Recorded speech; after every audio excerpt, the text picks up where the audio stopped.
Respected elders, devotees from around the world, staff and students, good morning and welcome to One World, One Family World Cultural Festival. It was Leo Tolstoy who declared, "The sole meaning of life is to serve humanity." This truth finds a living echo in the traditions of both Russia and Belarus, where the practice of talaka calls neighbors to join hands in building, serving, and uplifting one another.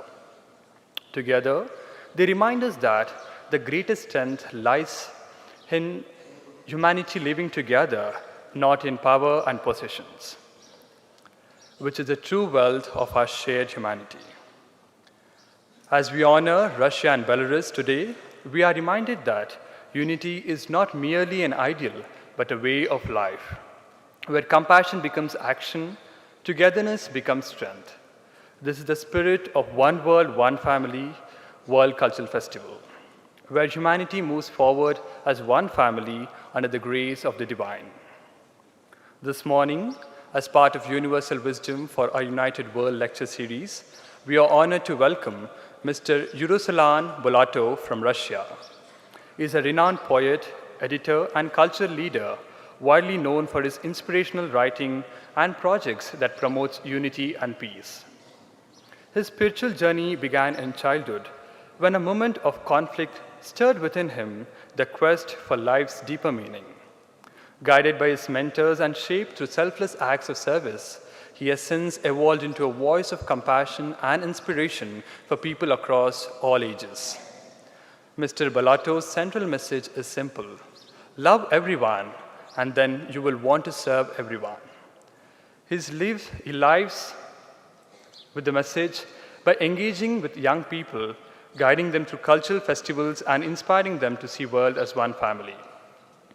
Love being the core of his life, he has spoken, acted, and written only out of love.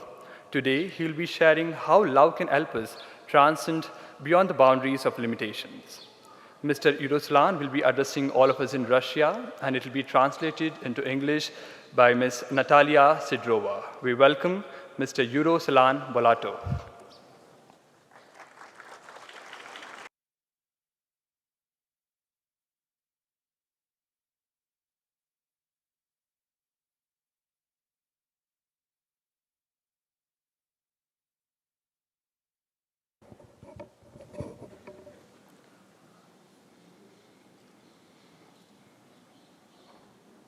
Я не умею жить вне любви. Я всегда говорил, действовал, писал, только движимый любовью. Антуан де Сент-Экзюпери, французский писатель и летчик. I cannot live without love. I have always spoken, acted, and written solely out of love. Antoine de Saint-Exupéry, French writer and pilot. Обращаюсь ко всем присутствующим. Дорогие сестры и братья, земляне, I am addressing to all the present here, dear sisters and brothers, earthlings. на мой взгляд, я стою сейчас на самой высокой трибуне планеты Земля. In my opinion, I am now standing on the highest tribune on planet Earth. Это стало возможным благодаря Творцу нашей Божественной Вселенной, благодаря Бхагавану Шри Сатья Сай Бабе и святому Мадхусудану Сае, благодаря духовно устремленным гражданам России и Индии, думаю, также благодаря тому, что в 5-летнем возрасте я решил, став взрослым, непременно приложить свои усилия для исправления мира, гибнущего из-за вражды. О моем замысле тогда не знали ни мой отец, работавший воспитателем и учителем в школе для детей со слабым здоровьем, ни моя мать, которая стала первым человеком, рассказавшим мне о существовании Бога. This has been made possible thanks to the creator of our divine universe, thanks to Bhagavan Shri Sathya Sai Baba and Sadguru Shri Madhusudan Sai, thanks to the spiritually minded citizens of Russia and India. I think also thanks to the fact that at the age of 5, I decided that when I grow up, I would definitely make an effort to fix the world, which was perishing because of hostility. Neither my father, who worked as a teacher and an educator at a school for children with poor health, nor my mother, who was the first person to tell me about the existence of God, knew about my plan that time. Впоследствии мои родители всегда поддерживали меня, пока они ушли из жизни. Кстати, так совпало, что мое сегодняшнее выступление звучит в день рождения моей матери Амины, 8 сентября. Later in life, my parents always supported me until they passed away. Incidentally, it so happened that my speech today is being delivered on the birthday of my mother, Amina, September the 8th. Мои детские размышления... Thank you. Спасибо. Мои детские размышления о заблудившемся роде человеческом продолжались и в молодости. Я использовал любую возможность высказать свою точку зрения, не уставая повторял мысль о единстве человечества. Во многих городах и странах участвовал в разнообразных форумах, в поэтических фестивалях. My childhood dreams on the lost human race also continued in my youth. I used every opportunity to express my point of view, tirelessly repeating the idea of the unity of humanity. In many cities and countries, I participated in various forums and poetry festivals.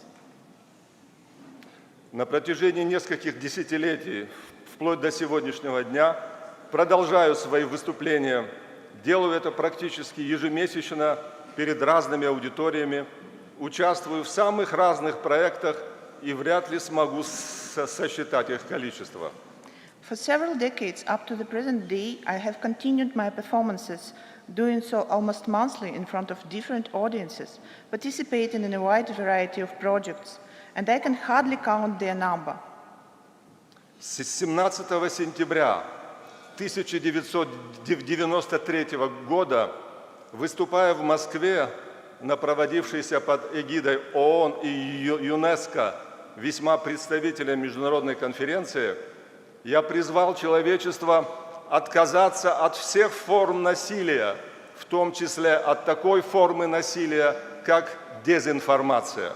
On September the 7th, 1993, speaking in Moscow at a prestigious international conference held under the auspices of the United Nations and UNESCO, I called on humanity to renounce all forms of violence, including such forms of violence as disinformation. Первой зарубежной страной, которую я посетил, были Соединенные Штаты Америки, где я выступил на Международном конгрессе в Вашингтоне и заявил, что человечество находится в глубоком кризисе, и в этой ситуации каждый народ должен взять на себя свою долю ответственности за будущее всего человечества. The first foreign country I visited was the United States of America, where I spoke at the international conference in Washington and declared that humanity was in deep crisis, and in this situation every nation must take its share of responsibility for the future of all humanity. И сейчас живо воспоминание о том, как много лет назад в центре Стамбула я говорил одной знакомой японке: если все люди планеты откажутся спасать этот мир, и я останусь один с этой ношей, то все равно не отступлю и продолжу свои усилия. And now I vividly remember how many years ago in the center of Istanbul, I said to one familiar woman from Japan, if all people of the planet refuse to save this world and I am left alone with this burden, I will still not retreat and will continue my efforts. Тогда у меня еще не было сведений о присутствии на Земле спасителей человечества, аватаров, учителей мудрости в физическом воплощении. That time I didn't know that a series of humanity avatars, masters of wisdom, were present on Earth in their physical form. В ту пору я размышлял о том, какие шаги следует предпринять в первую очередь, чтобы их логическое продолжение привело к полному изменению жизни на нашей планете, чтобы позитивные сдвиги стали необратимы. At that time, I thought that steps should be taken first, so that the logical continuation would lead to a complete change in our life on the planet, so that positive shifts would become irreversible. Сердце подсказывало мне, что прежде всего нужно объединенными усилиями человечества взять под опеку и защиту всех нуждающихся в этом детей и матерей.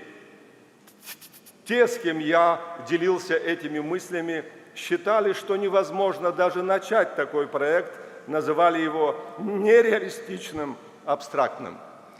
My heart told me that first of all we needed to unite the efforts of humanity to take care of and protect all children and mothers in need. Those with whom I shared these thoughts believed that it was impossible to even start such a project, calling it unrealistic and abstract. Можете ли вы представить, да, дорогие сестры и братья, что я сегодня чувствую, видя работу фондов святого Madhusudana Sai? С каждым днем расширяются программы поддержки детей и матерей, молодежи, пожилых людей. Осуществляются мои мечты, которые другим когда-то казались несбыточными.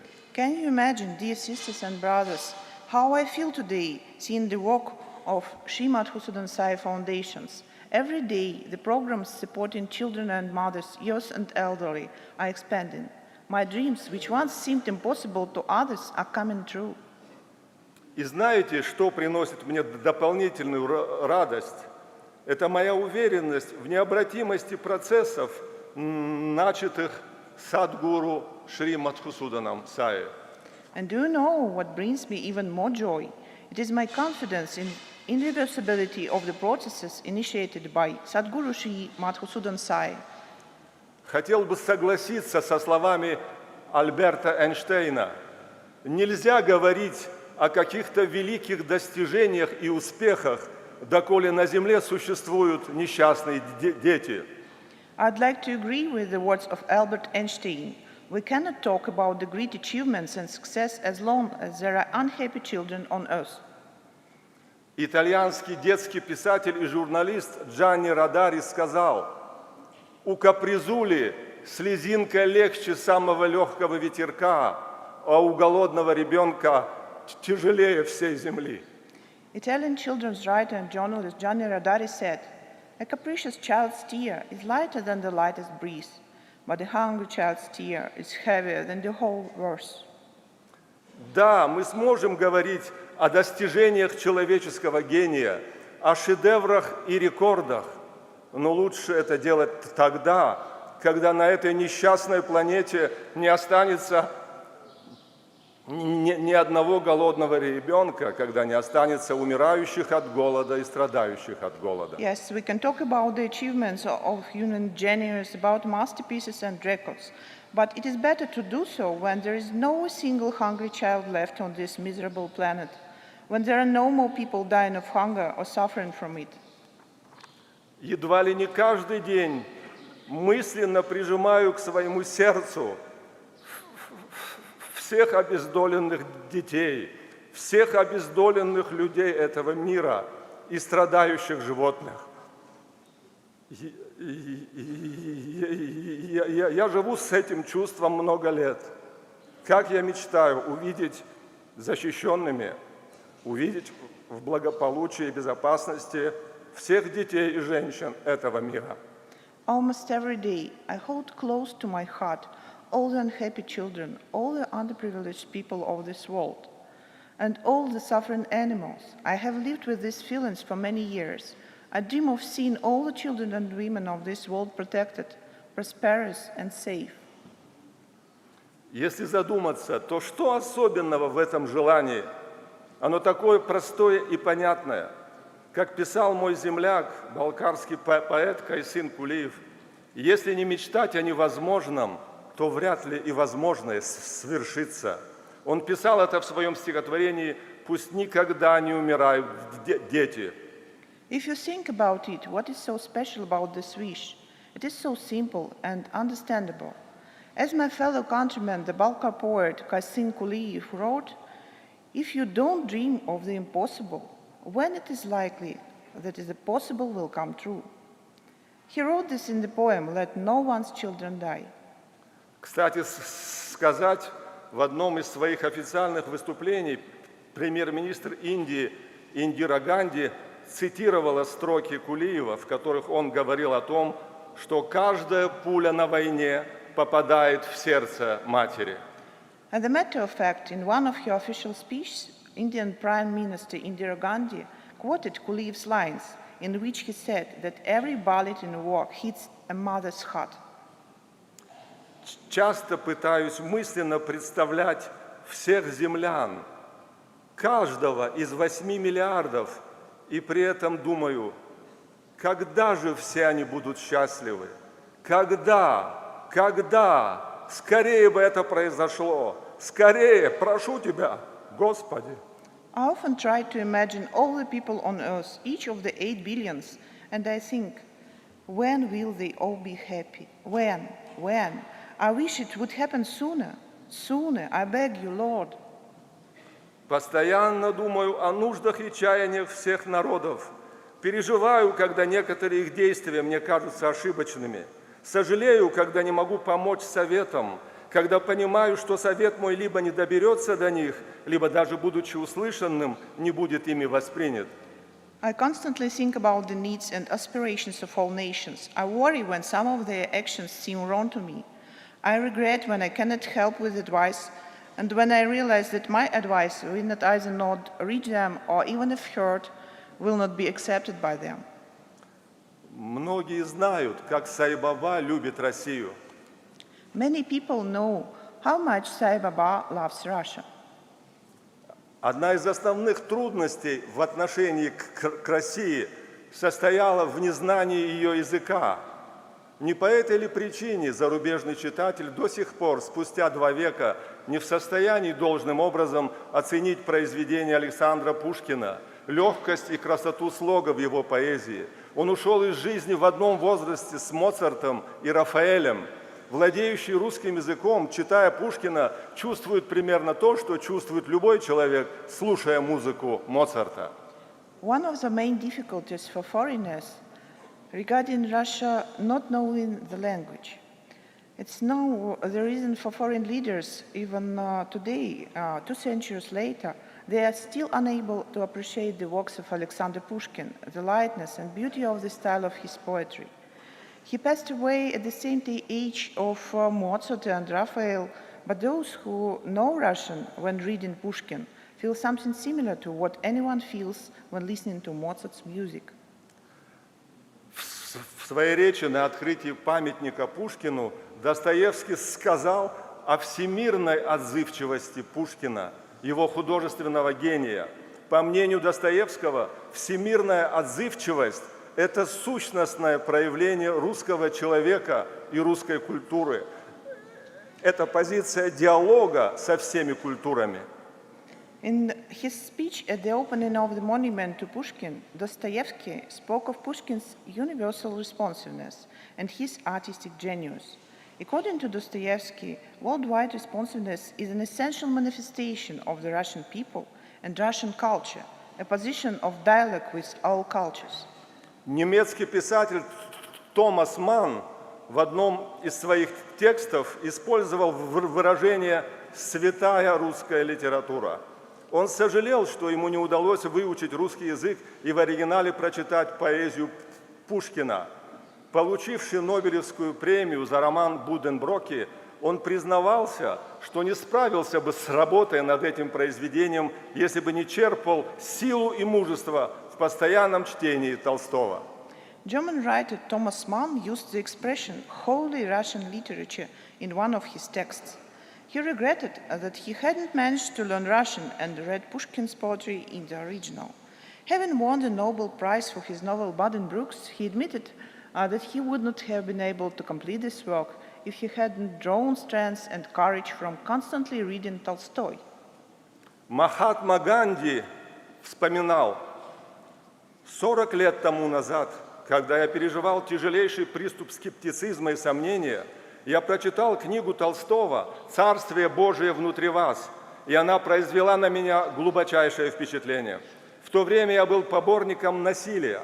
Книга Толстого излечила меня от скептицизма и сделала убежденным сторонником ахимсы, ненасилия. Больше всего меня поразило в Толстом то, что он подкреплял свою проповедь делами и шел на любые жертвы ради истины.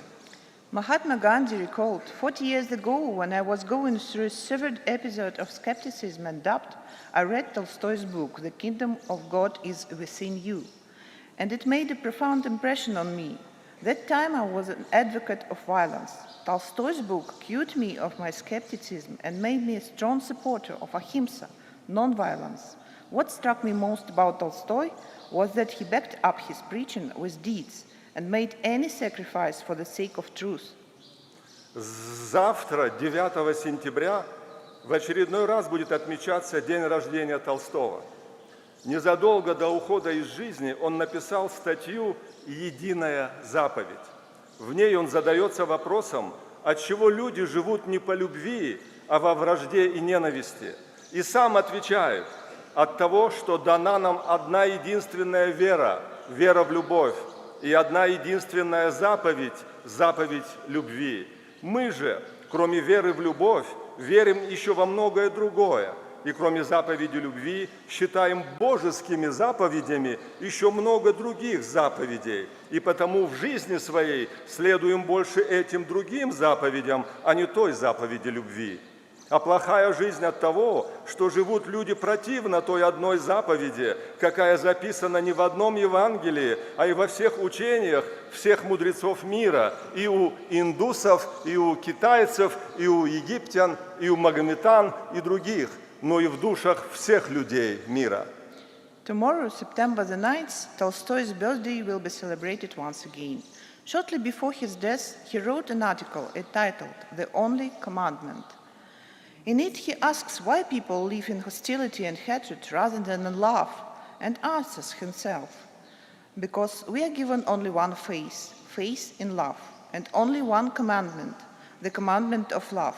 But we, besides faith in love, believe in many other things. And besides the commandment of love, we consider many things and many other commandments to be divine commandments. And therefore in our lives we follow these other commandments more than the commandment of love. So love is bad because people live contrary to that one commandment, which is recorded not only in the Holy Gospel, but also in all the teachings of all the wise men of the world, the Hindus, the Chinese, the Egyptians, the Mohammedans, and others, but also in the souls of all the people of the world. Русский писатель Дмитрий Мережковский сказал о Толстом: «Лицо его – лицо человечества. Если бы обитатели иных миров спросили наш мир, кто ты, человечество могло бы ответить, указав на Толстого». Russian writer Dmitry Merezhkovsky said about Tolstoy, his face is the face of humanity. If the inhabitants of other worlds asked you, who are you? Humanity could answer by pointing to Tolstoy. Психология русского народа представляет собой своеобразный синтез психологии Запада и Востока. Крупнейшее государство мира, Великая Российская Федерация, наследница многих цивилизаций, которые возникали на ее территории. Культуру страны составляют культурное своеобразие множества ее народов и влияние других культур. The psychology of Russian people is a unique synthesis of Western and Eastern psychology. The largest country in the world, Russian Federation, is the heir to many civilizations that emerged on its territory. The country's culture is made up of the cultural uniqueness of its many peoples and the influence of other cultures. Развитие русской духовности и строительство России самым непосредственным образом связаны с именем святого Сергия Радонежского, XIV век. Он творил характер народа, он по сей день является духовным символом России. К святому Сергию Радонежскому обращались в критические моменты истории, когда стоял вопрос о самом существовании страны. The development of Russian spirituality and the building of Russia are directly linked to the name of Saint Sergius of Radonezh. who lived in the 14th century. He shaped the character of the people, and up to these days he remains a spiritual symbol of Russia. People turn to St. Sergius of Radonezh at critical moments of history, when the very existence of the country was at stake. По сведениям, с моей точки зрения, заслуживающим доверия, святой Сергий появлялся в России в начале XVII века и в начале XIX века. И, судя по всему, каждый раз играл решающую роль в спасении страны и ее самобытного пути развития. С большой уверенностью могу сказать, что святой Сергий Радонежский появляется и теперь. От себя он дал России имя Рос-Азия. According to information that they consider reliable, St. Sergius appeared in Russia also in the beginning of the 17th century and in the beginning of the 19th century, and apparently each time played a decisive role in saving the country and its unique path of development. I can say with great confidence that St. Sergius of Radonezh appears even now. He gave Russia its name, Ros-Asia. Дорогие сестры и братья, известные всему миру Елена Блаватская и члены семьи Рерихов также принадлежат России, и все они были неразрывно связаны с Индией. The world-famous Helena Blavatsky and members of Rerich family also belong to Russia, and all of them were inextricably linked to India. Русский и индийский художник и общественный деятель Святослав Рерих с 1948 года жил недалеко от Бенгалуру вместе со своей супругой Девикой Рани, внучатой племянницей Рабиндраната Тагора. Russian and Indian artist and public figure Sviatoslav Rerich lived near Bengaluru since 1948 with his wife Devika Rani, the grandniece of Rabindranath Tagore. Святослав Рерих был основателем Центра искусств в Бангалоре. Он также принимал участие в деятельности местной школы. Однажды во время встречи с российскими преподавателями он отмечал: в своей педагогической работе в Бангалоре мы именно и стараемся с самого начала вести новое поколение по тропам восхождения, даем мысли, идеи больших философов с самых ранних лет. Sviatoslav Rerich was the founder of an art center in Bengaluru, and he was also involved in the activities of local school. Once, during a meeting with Russian teachers, he remarked, "In our pedagogical work in Bengaluru, we strive to lead the new generation along the path of ascension from the very beginning, imparting the thoughts and ideas of great philosophers from the earliest years." Елена Рерих, философ, писательница и общественный деятель, многие годы прожила на севере Индии, автор многих книг. Она записала книги учения живой этики, именуемого также Агни-йогой. Helena Rerich, philosopher, writer, and social activist, lived in the northern India for many years. She wrote many books and recorded the teachings of living ethics, also known as Agni Yoga. Много лет назад были сказаны эти слова Елены Рерих, которые сегодня звучат как важное напоминание. Перед каждым народом встает новое испытание на пригодность его к принятию новой эры, основанной не на ненависти и отрицании, но на содружестве народов, на кооперации и равноправии женщин и на изучении тончайших энергий. Мы поймем всю нашу зависимость обоюдную от этих дальних и близких миров. Единство космоса с человечеством станет истиной неоспоримой, и такое осознание преобразит жизнь мыслящего человека. Many years ago, Helena Rerich said these words, sounding today like an important reminder. Every nation faces a new test of its readiness to accept new era, based not on hatred and denial, but on the commonwealth of nations, on cooperation and equality of women, and on the study of the subtlest energies. We will understand our mutual dependence on these distant and nearby worlds. The unity of universe and humanity will become an indisputable truth, and this awareness will transform the life of all thinking persons. А эти слова Елены Рерих звучат как завещание. Духовное наследство, духовная культура и знания Индии должны быть охраняемы всеми народами. These words of Elena Röhrich sound like a testament. The spiritual heritage, the spiritual culture and knowledge of India must be protected by all nations. На мой взгляд, будущее России невозможно представить без духовного и творческого наследия семьи Рерихов. In my opinion, it's impossible to imagine the future of Russia without the spiritual and creative heritage of the Röhrich family. Русские всегда мечтали построить Царство Божье на земле. Russians have always dreamed of building the kingdom of God on earth.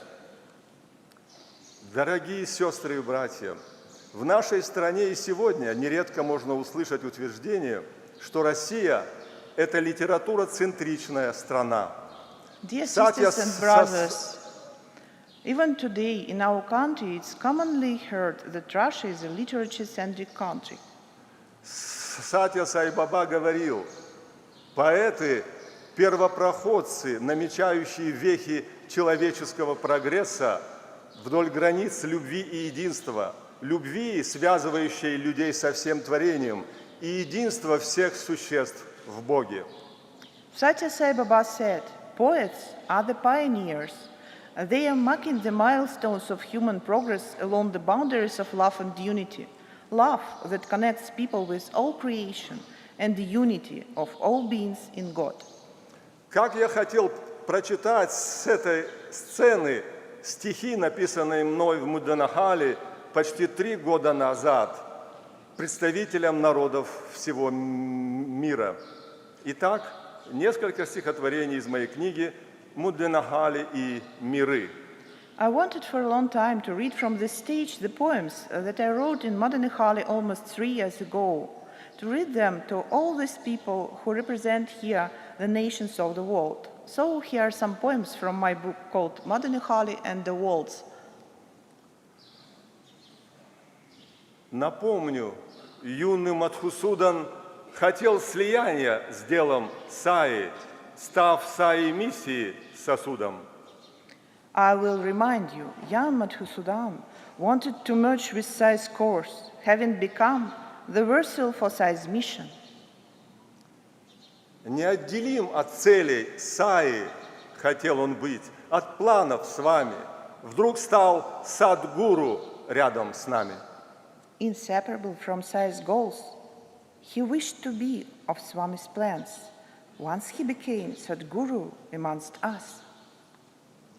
Час ныне яркий, светоносный, воспрянь, землянин богоносный, и зов услышь молниеносный.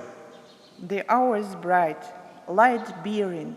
Rise, human, you're divine, and hear instant call. Вновь продолжаю опыт Риши, божественность стихом являя. Прочтут и в Дели, и в Париже. Again, I keep on Rishi's practice, reveal divinity through verse, that will be read in Delhi and Paris. Саи оркестр играл Шопена. Музыка, ты первостепенна там, где и Бог, и ойкумена. Sai Orchestra performed Chopin. O music, you are paramount. God and the Alchemist merge together. Вы устремились на Даршан, чтоб он духовно возвышал и вами вечность украшал. You rush to Darshan to make you spiritually uplift, and you will beautify eternity. Забыть никак не в силах я оркестр, что Саи сотворил из детских грез в преддверии новых юг без детских слез. I can never forget the orchestra that Sai has created out of children's dreams, at the dawn of new yugas without children's tears. Садгуру Madhusudan Саи, Он стал для всех живым примером служения Богу, не химерам. Sadhguru Madhusudan Sai, he has become a living example to all, serving God, not chimeras. Ты будешь жить воспоминанием о том, как явлен свет в ашраме, о вспышке в Сатья Сай Граме. You will live on memories of the light that manifested in the ashram, of the flesh in Sathya Sai Grama. Мне показалось, бьется в унисон с сердцем Садгуру, сердце, что во мне. И вряд ли это сон, и вряд ли это словно сон во сне. It seemed to me that it was beating unison with Sadhguru's heart, the heart that is in me, and it's unlikely to be a dream in dream. Ты слышишь приближение Према Саи? Ты видишь в сердце чистый образ Саи? Преображен ли мягким зовом Саи? Do you hear the approach of Prema Sai? Do you see the pure Sai's image in your heart? Are you transformed by the soft Sai's call? Садгуру нам священный дар, Баба. Ты не оставил нас без высшей речи, как мелодичны все его слова. Sadhguru is a sacred gift to us, Baba. You haven't left us without the supreme speech. How melodious all his words are.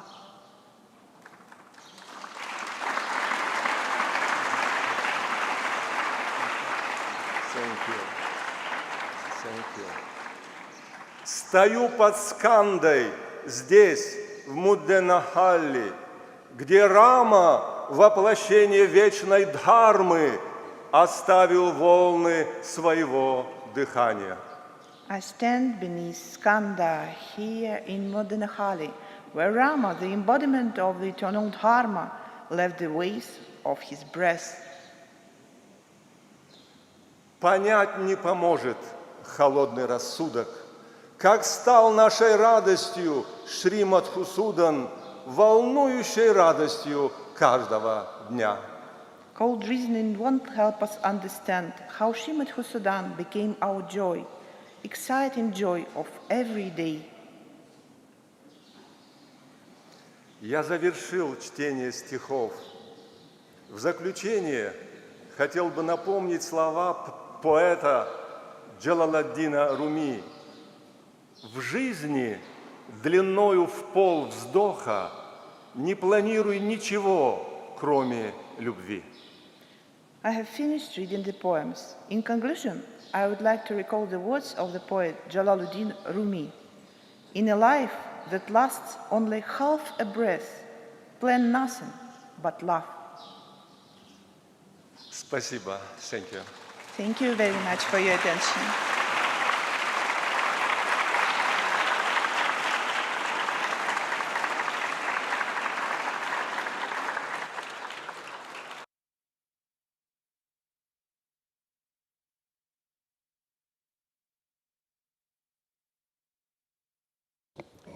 Thank you, sir, for sharing your wisdom with us this morning. Now we invite Professor Sri Kantamurthy, Vice Chancellor, Sri Sathya Sai University for Human Excellence, to extend our token of love and appreciation to Mr. Ulan Bolato.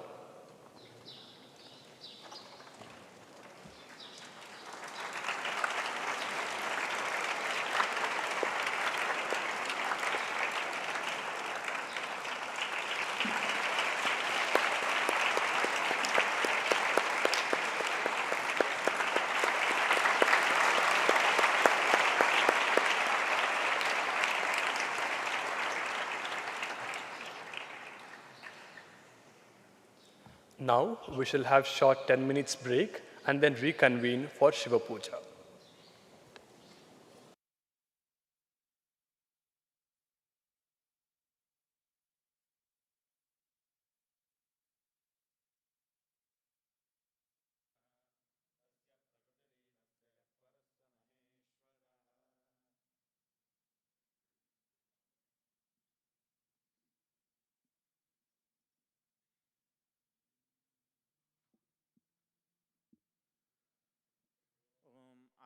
रोहिष्ठामयो भुवस्तानवूर्जे दधातना महेरणाय चक्षसे यो वः शिवतमो रसस्तस्य भाजयते हनः उशतीरिव मातरः तस्मा अरङ्गमामवो यस्य क्षयाय जिन्वथा आपो जनयथा जनः ॐ नमो भगवते रुद्राय ॐ नमस्ते रुद्रमन्यव उतोत इषवे नमः नमस्ते अस्तु धन्वने बाहुभ्यामुत ते नमः यात इषः शिवतमा शिवं बभूवते धनुः शिवा शरव्यायातवतया नो रुद्रमृडया याते रुद्रशिवा तनूरघोरा पापकाशिनी तया नस्तनुवाशन्तमया गिरिशन्ताभिचाकशीः यामिषं गिरिशन्तहस्ते बिभर्ष्यस्तवे शिवाङ्गिरित्रतां कुरु माहि गुंसीः पुरुषं जगत् शिवेन वचसा त्वा गिरिशाच्छावदामसि यथा नः सर्वमिज्जगदयक्ष्मगुं सुमना असत् अध्यवोचदधिवक्ता प्रथमो दैव्योऽभिषक् अहीगुश्च सर्वाञ्जम्भयन् सर्वाश्च यातु धान्यः असौ यस्ताम्रो अरुण उत बभ्रुः सुमङ्गलः ये चेमागुं रुद्रा अभितो दिक्षुश्रिताः सहस्रसो वैशागुं हेड ईमहे असौ यो वसर्पति नीलग्रीवो विलोहितः उतैनं गोपा अदृशन्नदृशन्नुदहार्यः उतैनं विश्वाभूतानि सदृष्टो मृडयातिनः नमो अस्तु नीलग्रीवाय सहस्राक्षाय मीढुषे अथो ये अस्य सत्त्वानो हन्तेभ्यो करन्नमः प्रमुञ्च धन्वनस्त्वमुभयोरात्नियोर्ज्याम् याश्च ते हस्त इषवः पराता भगवो वपा अवतत्य धनुस्त्वगुं सहस्राक्षशतेषु दे निशीर्य शल्यानां मुखा शिवो नः सुमना भव विद्युन्धनः कपर्दिनो विशल्यो बाणवागुम् उत अनेशन्नस्येषव आभुरस्य निषङ्गतिः याते हेतिर्मीढुष्टमहस्ते बभूवते धनुः तयास्मान् विश्वतस्त्वमयक्ष्मया परिभुजा नमस्ते अस्त्वायुधायानातताय धृष्णवे उभाभ्यामुत ते नमो बाहुभ्यां तव धन्वने परिते धन्वनो हेतिरस्मान् वृणक्त विश्वतः अथो य इषधिस्तवारे अस्मन्निधेहितम् शम्भवे नमः नमस्ते अस्तु भगवन् विश्वेश्वराय महादेवाय त्र्यम्बकाय त्रिपुरान्तकाय त्रिकाग्निकालाय कालाग्निरुद्राय नीलकण्ठाय जयाय सर्वेश्वराय सदाशिवाय श्रीमन्महादेवाय नमः नमो हिरण्यबाहवे सेनान्ये दिशाञ्च पतये नमो नमो वृक्षेभ्यो हरिकेशेभ्यः पशूनां पतये नमो नमः सस्पिञ्जराय त्विषीमते पथीनां पतये नमो नमो बभ्रुषाय विव्याधिनेन्नानां पतये नमो नमो हरिकेशायोपवीतिने पतये नमो नमो भवस्य हेत्यै जगतां पतये नमो नमो रुद्राय तथा विने क्षेत्राणां पतये नमो नमः सूताय हन्याय पतये नमो नमो रोहिताय स्थपतये वृक्षाणां पतये नमो नमो मन्त्रिणे वाणिजाय कक्षाणां पतये नमो नमो भवन्तये वारिवस्कृताय औषधीनां पतये नमो नम उच्चैर्घोषाय क्रन्दयते पत्तीनां पतये नमो नमः कृत्स्नवीताय धावते सत्त्वनां पतये नमः नमः सहमानाय निव्याधिन आव्याधिनीनां पतये नमो नमः ककुभाय निषङ्गिणे स्तेनानां पतये नमो नमो निषङ्गिन इषुधिमते तस्कराणां पतये नमो नमो वञ्चते परिवञ्चते स्थायूनां पतये नमो नमो निचेरवे परिचरायारण्यानां पतये नमो नमः सृकाविभ्यो जिघागुंसद्भ्यो मुष्णतां पतये नमो नमोऽसिमद्भ्यो नक्तञ्चरद्भ्यः प्रकृन्तानां पतये नमो नम उष्णीषिणे गिरिचराय कुलुञ्चानां पतये नमो नम इषुमद्भ्यो धन्वाविभ्यश्च वो नमो नम आतन्वानेभ्यः प्रतिदधानेभ्यश्च वो नमो नम आयुच्छद्भ्यो विसृजद्भ्यश्च वो नमो नमोऽस्यद्भ्यो विद्यद्भ्यश्च वो नमो नम आसीनेभ्यः शयानेभ्यश्च वो नमो नमः स्वपद्भ्यो जाग्रद्भ्यश्च वो नमो नमस्तिष्ठद्भ्यो धावद्भ्यश्च वो नमो नमः सभाभ्यः सभापतिभ्यश्च वो नमो नमो अश्वेभ्यो अश्वपतिभ्यश्च वो नमः नम आव्याधिनीभ्यो विविध्यन्तीभ्यश्च वो नमो नम उगणाभ्यस्तृगुंहतीभ्यश्च वो नमो नमो गृत्सेभ्यो सपतिभ्यश्च वो नमो नमो व्रातेभ्यो व्रातपतिभ्यश्च वो नमो नमो गणेभ्यो गणपतिभ्यश्च वो नमो नमो विरूपेभ्यो स्वरूपेभ्यश्च पेभ्यश्च वो नमो नमो महद्भ्यः क्षुल्लकेभ्यश्च वो नमो नमो रथिभ्यो भ्यश्च वो नमो नमो रथेभ्यो रथपतिभ्यश्च वो नमो नमः सेनाभ्यः सेनानिभ्यश्च वो नमो नमः क्षत्रुभ्यः सङ्ग्रहीतृभ्यश्च वो नमो नमस्तक्षद्भ्यो रथकारेभ्यश्च वो नमो नमः कुलालेभ्यः कर्मारेभ्यश्च वो नमो नमः पुञ्जिष्टेभ्यो निषादेभ्यश्च वो नमो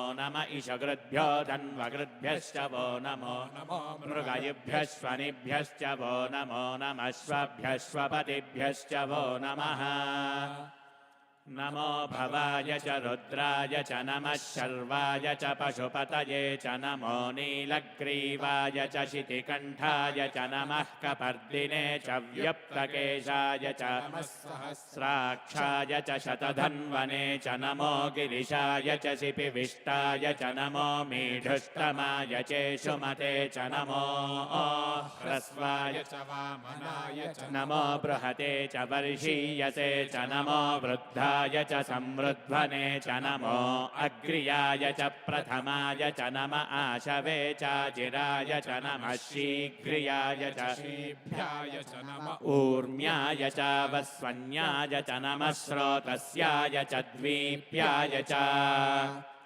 नमो ज्येष्ठाय च कनिष्ठाय च नमः पूर्वजाय च परजाय च नमो मध्यमाय च प्रगल्भाय च नमो जघन्याय च बुद्धियाय च नमः सौभ्याय च प्रतिसर्याय च नमो याम्याय च क्षेम्याय च नम उर्वर्याय च खल्याय च नमः श्लोक्याय च वसान्याय च नमो वन्याय च कक्ष्याय च नमः श्रवाय च प्रतिश्रवाय च नम आशुषेणाय चाशुरथाय च नमः शूराय चावभिन्दते च नमो वर्मिने च वरूथिने च नमो बिल्मिने च कवचिने च नमः श्रुताय च श्रुतसेनाय च नमो दुन्दुभ्याय च हनन्याय च नमो धृष्णवे च प्रमृषाय च नमो दूताय च प्रहिताय च नमो निषङ्गिणे धिमते च नमस्तीक्ष्णेशवे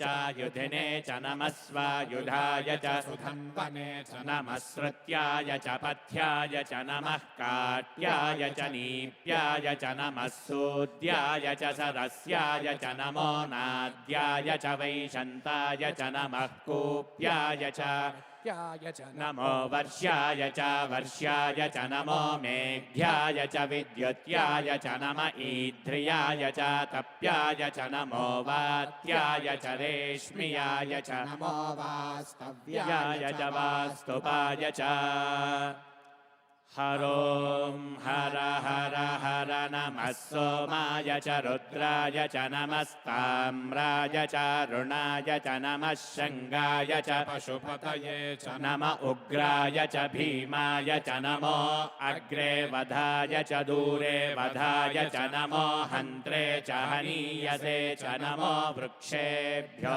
हरिकेशेभ्यो नमस्ताराय नमः शम्भवे च मयो भवे च नमः शङ्कराय च मयस्कराय च नमः शिवाय च शिवतराय च नमस्तीर्थ्याय च पूल्याय च नमः पार्याय च वार्याय च नमः प्रतरणाय चोत्तरणाय च नम आतार्याय च लाद्याय च नमः शिष्प्याय च फेन्याय च नमः सिकत्याय च प्रवाह्याय च नम इरण्याय च प्रपथ्याय च नमः किगुंशिलाय च क्षयणाय च नमः कपर्दिने च पुलस्तये च नमो गोष्ठ्याय च गृह्याय च नमस्तल्प्याय च गेह्याय च नमः काट्याय च गह्वरेष्ठाय च नमो हृदयाय च निवेष्ट्याय च नमः पागुंसव्याय च रजस्याय च नमः शुष्क्याय च हरित्याय च नमो लोप्याय चोलप्याय च नम ऊर्व्याय च सूर्म्याय च नमः पर्ण्याय च पर्णशद्याय च नमोपगुरमाणाय च भिघ्नते च नम आक्षिदते च प्रक्षिदते च नमो वह्किरिकेभ्यो देवानागुं हृदयेभ्यो नमो विक्षीणकेभ्यो नमो विचिन्वत्केभ्यो नम आनिर्हतेभ्यो नम आमीवत्केभ्यः द्रापे अन्धसस्पते दरिद्रन्नीललोहिता येषां पुरुषाणामेषां पशूनां मा भेर्मा रोमो येषां किञ्चनाममत् या ते रुद्रशिवा तनोः शिवा विश्वाह भेषजी शिवा रुद्रस्य भेषजीतया नो मृडजीवसे इमागुं रुद्राय तवसे कपर्दिने क्षयद्वीराय प्रभरामहे मतिम् यथा नश्यमसद्विपदे चतुष्पदे विश्वं पुष्टं ग्रामे अस्मिन्ननातुरम् मृडानो रुद्रोतनो मयस्कृधिक्षयद्वीराय नमसा विधेमते यच्छञ्चयोश्च मनुरायजे पिता तदस्यामतव रुद्रप्रणीतौ मानो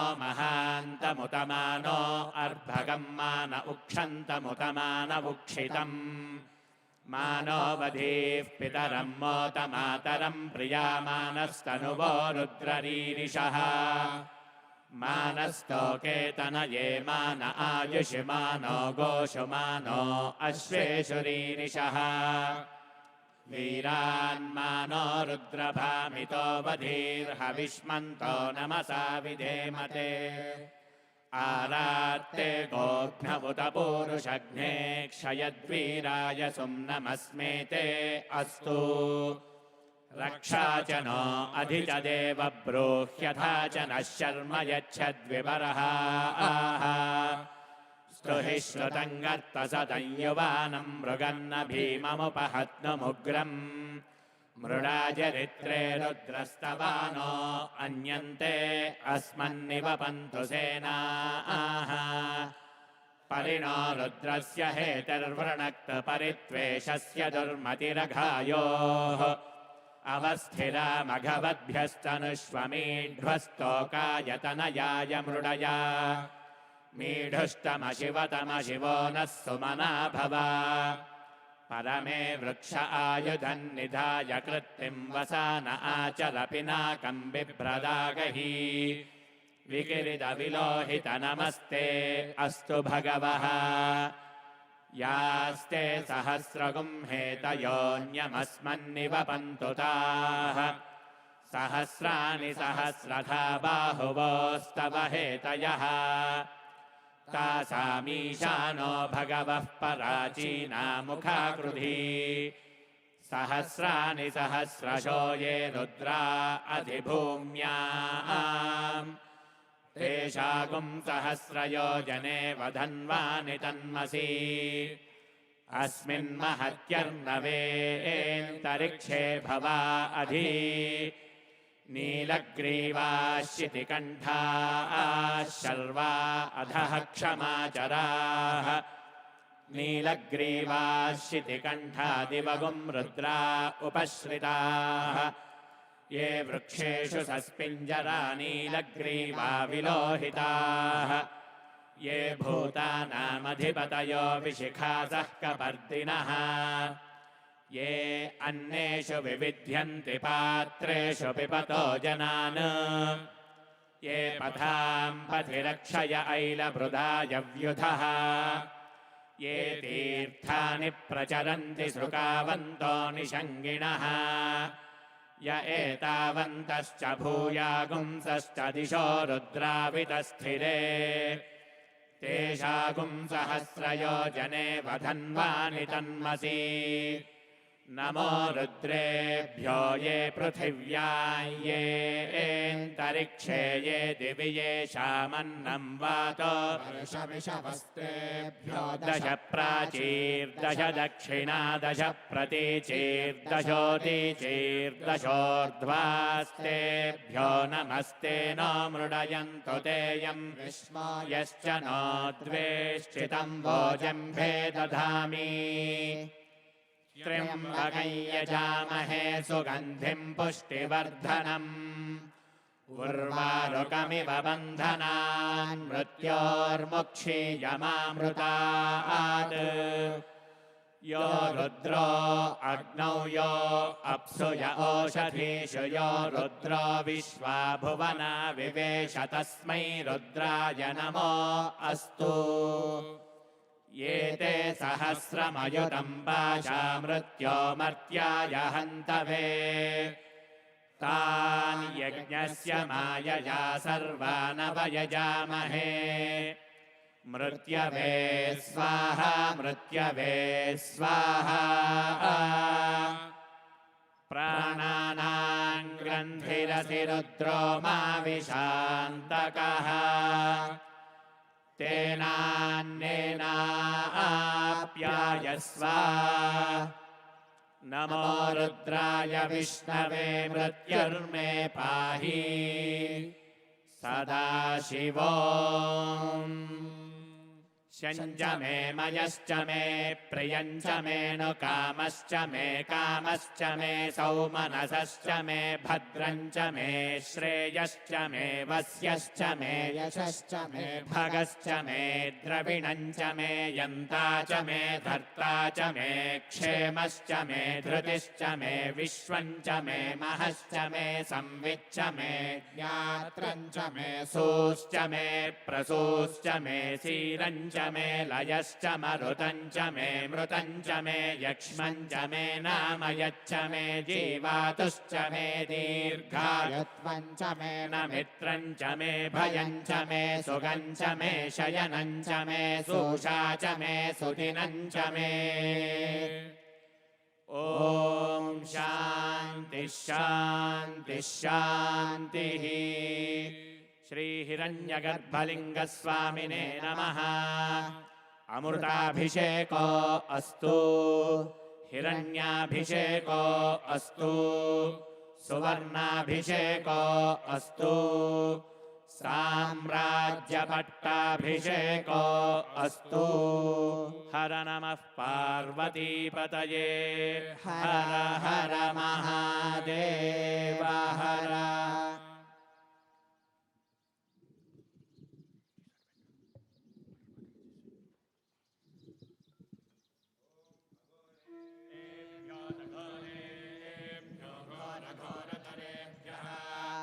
सर्वेभ्यः सर्वशर्वेभ्यो नमस्ते अस्तु रुद्ररूपेभ्यः साम्राज्यं भोज्यं स्वाराज्यं वैराज्यं पारमेष्ठिकं राज्यं महाराज्यमाधिपत्यम्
मन सुमरतनि सदिन तुमरो नाम सुमरतनि सदिन तुमरो नाम सुमरतनि सदिन तुमरो नाम सुमरतनि सदिन तुमरो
Ni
तेरो ही गुण गावे गावे तेरो ही गुण गावे गावे तेरो ही गुण गावे गावे तेरो ही गुण गावे गावे तेरो ही गुण गावे गावे तेरो ही गुण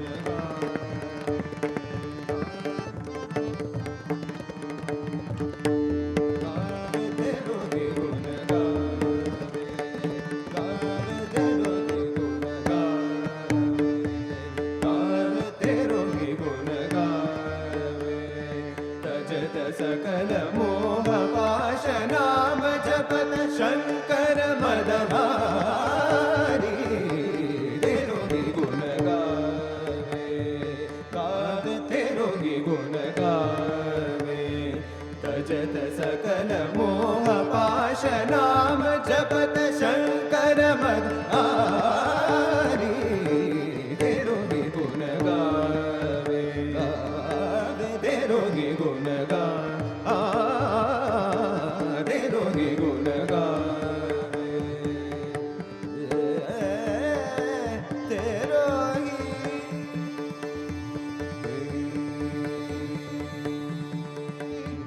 जगत तारी द्रुत पिनाक जगत तारी द्रुत पिनाक गले सोहत रुंडमाल गले सोहत रुंडमाल जगत तारी द्रुत पिनाक गले सोहत रुंडमाल गंगाधर त्रिपुरारी तेरो ही गुण गावे गावे तेरो ही गुण गावे जगत तारी धृत पिनाक गले सोहत रुंडमाल गंगाधर त्रिपुरारी तेरो ही गुण गावे गावे तेरो ही गुण गावे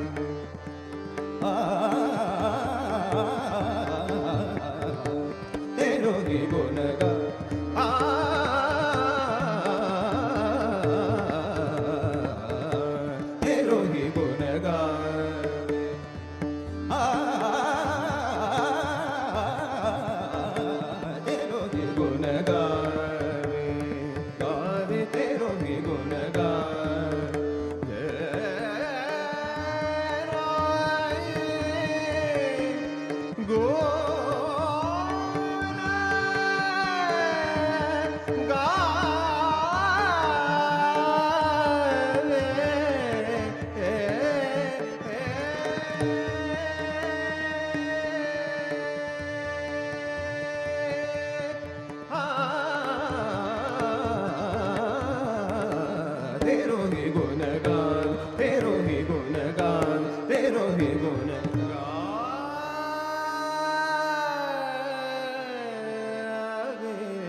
समर्पयामि स्नानानन्तरं शुद्ध आचमनीयं समर्पयामि ज्येष्ठाय नमः वस्त्रं समर्पयामि श्रेष्ठाय नमः उपवीतं समर्पयामि रुद्राय नमः आभरणान् समर्पयामि कालाय नमः दिव्यपरिमलगन्धान् धारयामि कलविकरणाय नमः अक्षतान् समर्पयामि बलविकरणाय नमः पुष्पं समर्पयामि अथ अक्षतैः पुष्पैः पूजयामि।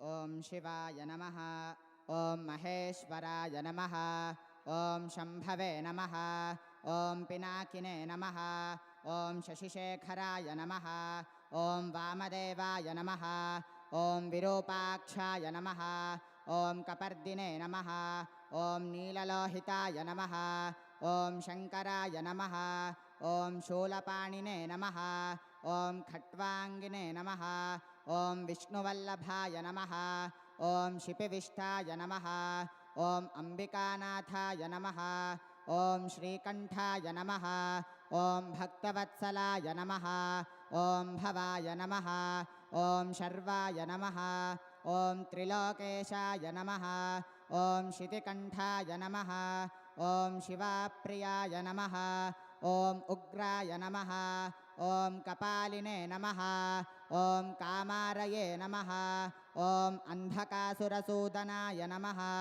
ॐ गङ्गाधराय नमः ॐ ललाटाक्षाय नमः ॐ कालकालाय नमः ॐ कृपानिधये नमः ॐ भीमाय नमः ॐ परशुहस्ताय नमः ॐ मृगपाणये नमः ॐ जटाधराय नमः ॐ कैलासवासिने नमः ॐ कवचिने नमः ॐ कठोराय नमः ॐ त्रिपुरान्तकाय नमः ॐ वृषाङ्काय नमः ॐ वृषभारूढाय नमः ॐ भस्मोद्धूलितविग्रहाय नमः ॐ सामप्रियाय नमः ॐ स्वरमयाय नमः ॐ त्रयीमूर्तये नमः ॐ अनीश्वराय नमः ॐ सर्वज्ञाय नमः ॐ परमात्मने नमः ॐ सोमसूर्याग्निलोचनाय नमः ॐ हविषे नमः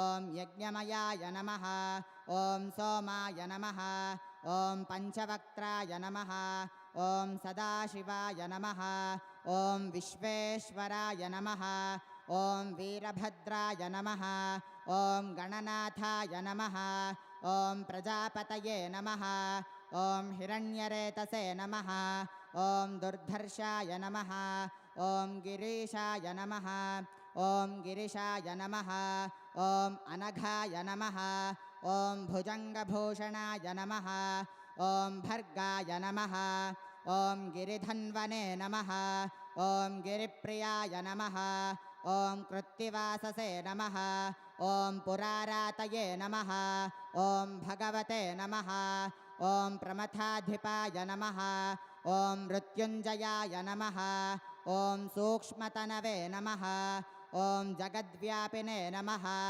ॐ जगद्गुरवे नमः ॐ व्योमकेशाय नमः ॐ महासेनजनकाय नमः ॐ चारुविक्रमाय नमः ॐ रुद्राय नमः ॐ भूतपतये नमः ॐ स्थाणवे नमः ॐ अहिर्बुद्ध्याय नमः ॐ दिगम्बराय नमः ॐ अष्टमूर्तये नमः ॐ अनेकात्मने नमः ॐ सात्विकाय नमः ॐ शुद्धविग्रहाय नमः ॐ शाश्वताय नमः ॐ खण्डपरशवे नमः ॐ अजाय नमः ॐ पाशविमोचकाय नमः ॐ मृडाय नमः ॐ पशुपतये नमः ॐ देवाय नमः ॐ महादेवाय नमः ॐ अव्ययाय नमः ॐ हरये नमः ॐ पूषदन्तभिदे नमः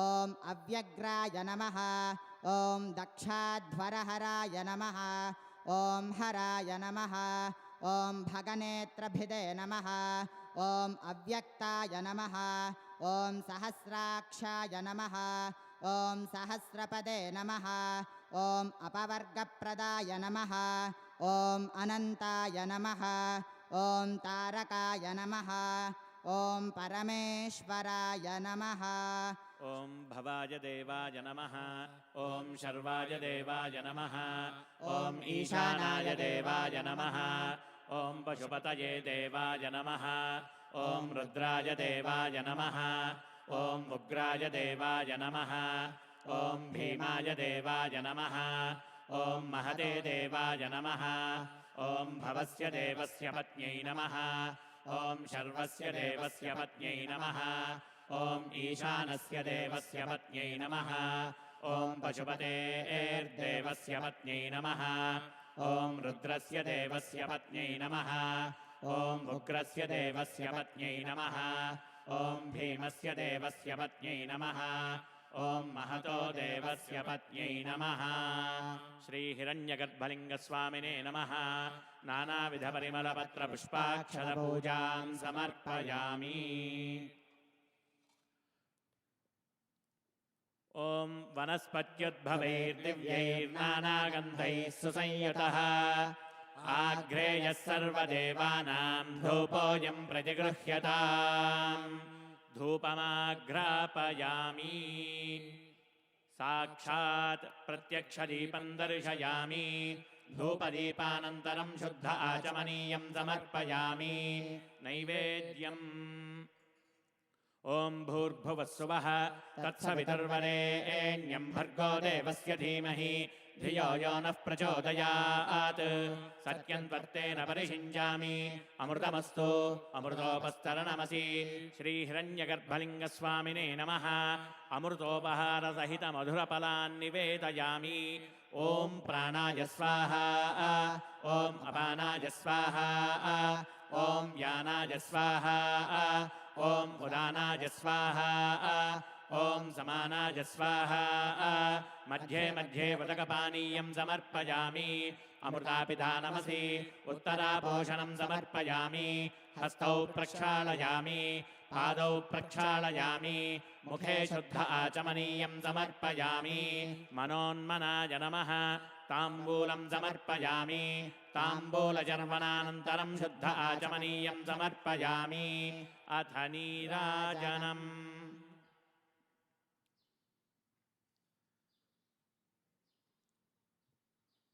ॐ अघोरेभ्यो तघोरेभ्यो घोरघोरतरेभ्यः सर्वेभ्यः सर्वशर्वेभ्यो नमस्ते अस्तु रुद्ररूपेभ्यः कद्रुद्राय प्रचेतसे मीढुष्टामाय तव्यासे वोचे मशन्तामं हृदे यथा नो अदितिः करत्पश्वेनृभ्यो यथा गवे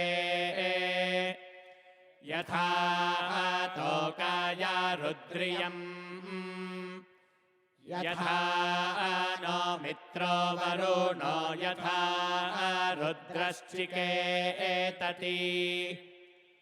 यथा विश्वे सजोषासः गाथपातिं मेधपातिं रुद्रञ्जलाशभेषजम् तच्छय्योः सुम्नमीमहे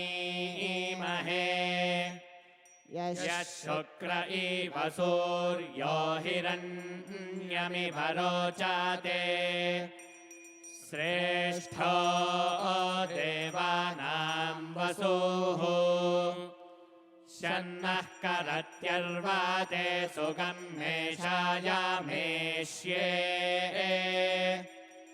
नृभ्यो नारिभ्यो गवे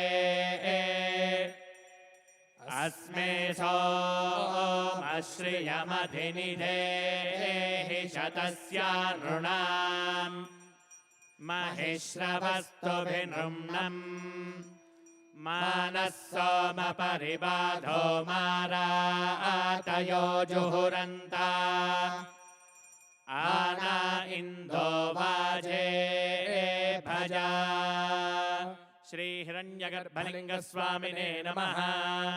हर नमः पार्वतीपतये हर हर महादेव हर।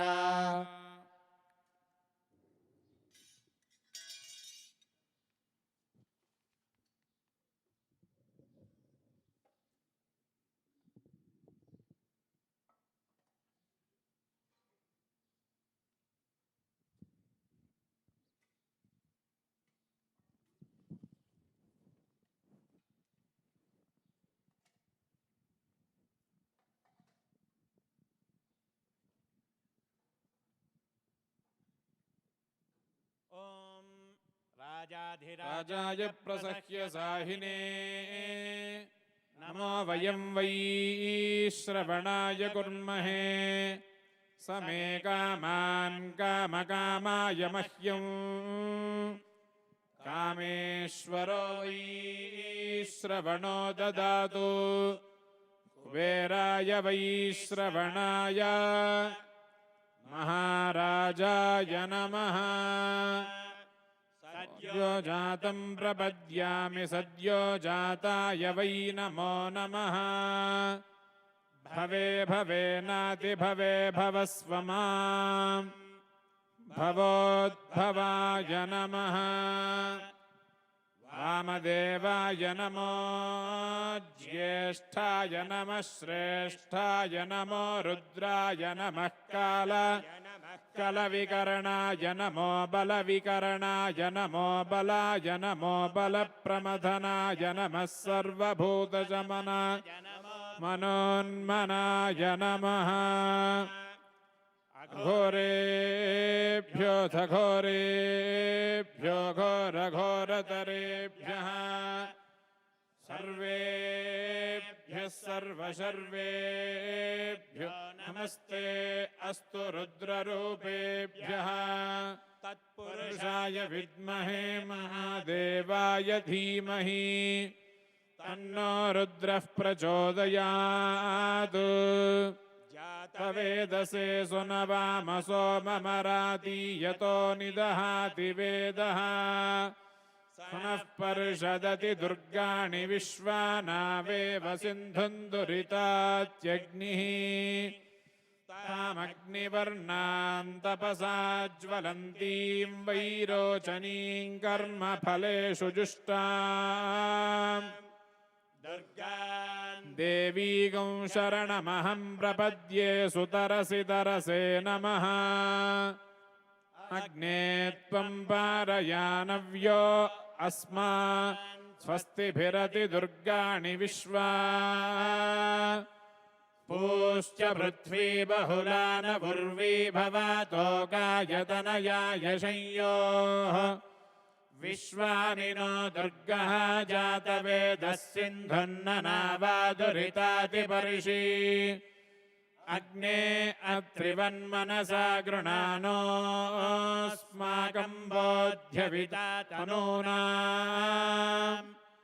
कृतनाजितगुं सहमानमुग्रमग्निगुं हुवेम परमात् सधस्तात्। स नः पर्षदति दुर्गाणि विश्वाक्षामद्देवो अतिदुरितात्यग्निः। प्रतनोषिकमीढ्यो अध्वरेषु जनाच्च होतानव्यश्च तत्सि। स्वाञ्चाग्ने तनुवं विप्रयस्वास्मभ्यञ्जसौ भगमायजस्व। गोभिर्जुष्टमयुजो निषिक्तं तवेन्द्रविष्णोरनुसञ्चरेम। नागस्य पृष्ठमभिसंवसानो वैष्णवीं लोकयहमादयन्ताम्। कात्यायनाय विद्महे कन्यकुमारि धीमहि तन्नो दुर्गिः प्रचोदयात्। नः सर्वविद्यानामीश्वरः सर्वभूतानां ब्रह्माधिपतिर्ब्रह्मणोऽधिपतिर्ब्रह्मा शिवो मे अस्तु सदा शिवो। दादौ स्वरः प्रोक्तो वेदान्ते च प्रतिष्ठितः। तस्य प्रकृतिलीनस्य लीनस्य यः परः स महेश्वरः श्रीहिरण्यगर्भलिङ्गस्वामिने नमः वेदोक्तदिव्यसुवर्णमन्त्रपुष्पाञ्जलिं समर्पयामि प्रदक्षिण नमस्कारान् समर्पयामि पुनः पूजां च करिष्ये छत्रमाच्छादयामि चामराभ्यां बीजयामि नृत्यं दर्शयामि गीतं श्रावयामि वाद्यं घोषयामि अश्वानारोहयामि गजानारोहयामि आन्दोलिकानारोहयामि समस्तराजोपचार देवोपचार भक्त्युपचार शक्त्युपचार मन्त्रोपचार सर्वोपचार पूजां समर्पयामि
सहस्रधारेण पावमान्यः पुनन्तु मा प्राजापत्यं पवित्रं शतोद्यामगुं हिरण्मयम् तेन ब्रह्मविदो वयं पूतं ब्रह्म पुनीमहे इन्द्रः सुनीति सहमा पुनातु सोमः स्वस्त्या वरुणः समीच्या यमो राजा प्रमृणाभिः पुनातु मा जातवेदामूर्जयन्त्या पुनातु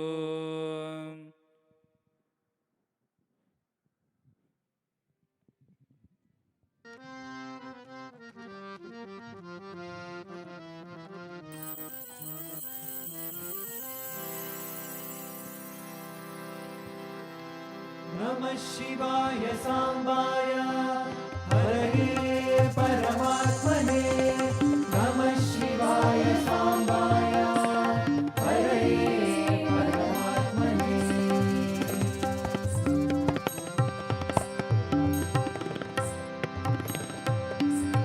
रुद्रं पशुपतिं स्थाणुं नीलकण्ठं उमापतिं नमामि शिरसा देवं किं नो मृत्युः करिष्यति नीलकण्ठं कालमूर्तिं कालज्ञं कालनाशनं नमामि शिरसा देवं किं नो मृत्युः करिष्यति नमः शिवाय सांबाय हरये परमात्मने प्रणतक्लेशनाशाय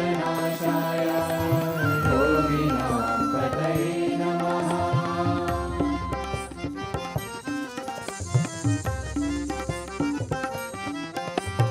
नीलकण्ठं विरूपाक्षं निर्मलं निलयप्रदं नमामि शिरसा देवं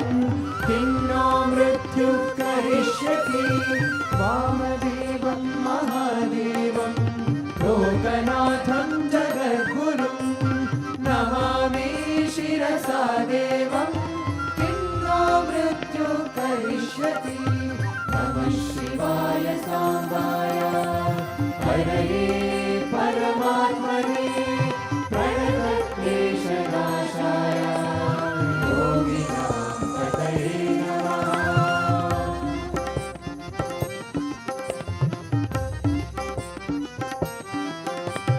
देवदेवं जगन्नाथं देवेशं वृषभध्वजं नमामि शिरसा देवं किं नो मृत्युः करिष्यति। गङ्गाधरं महादेवं सर्वाभरणभूषितं नमामि शिरसा देवं किं नो मृत्युः करिष्यति। नमः शिवाय सांबाय हरये परमात्मने प्रणतक्लेशनाशाय योगिनां पतये नमः।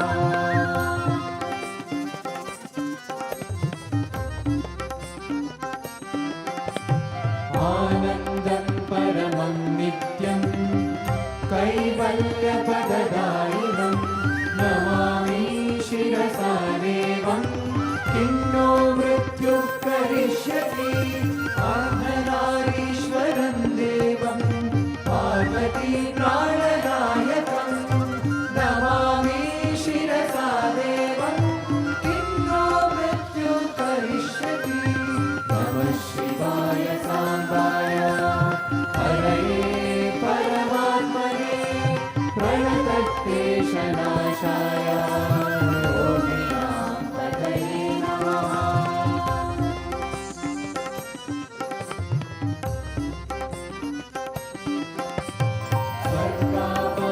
स्वर्गापवर्गदातारं सृष्टिस्थित्यन्तकारणं नमामि शिरसा देवं किं नो मृत्युः करिष्यति।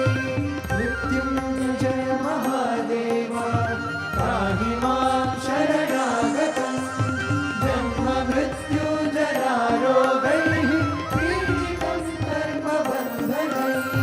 नमः शिवाय सांबाय हरये परमात्मने प्रणतक्लेशनाशाय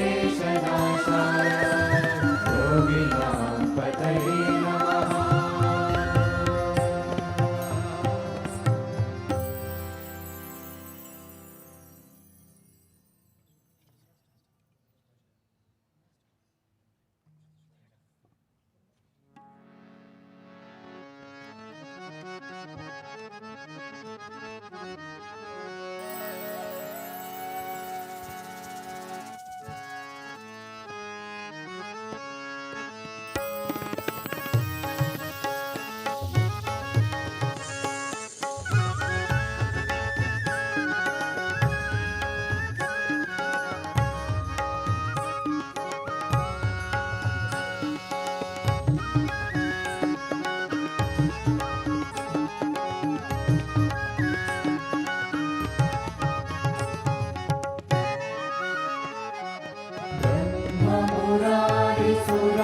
ब्रह्ममुरारिसुरार्चितलिङ्गं निर्मलभासितशोभितलिङ्गं जन्मजदुःखविनाशकलिङ्गं तत्प्रणमामि सदा शिवलिङ्गम्।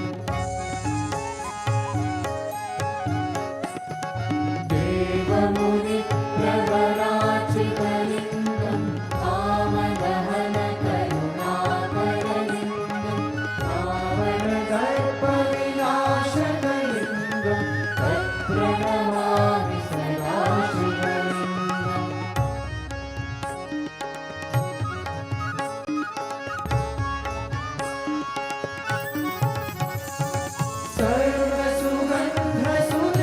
सर्वसुगन्धसुलेपितलिङ्गं बुद्धिविवर्धनकारणलिङ्गं सिद्धसुरासुरवन्दितलिङ्गं तत्प्रणमामि सदा शिवलिङ्गम्। कनकमहामणिभूषितलिङ्गं फणिपतिवेष्टितशोभितलिङ्गं दक्षसुयज्ञविनाशकलिङ्गं तत्प्रणमामि सदा शिवलिङ्गम्।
शिवलिङ्गं तत्प्रणमामि सदा शिवलिङ्गम् लिङ्गाष्टकमिदं पुण्यम् यः पठेत् शिवसन्निधौ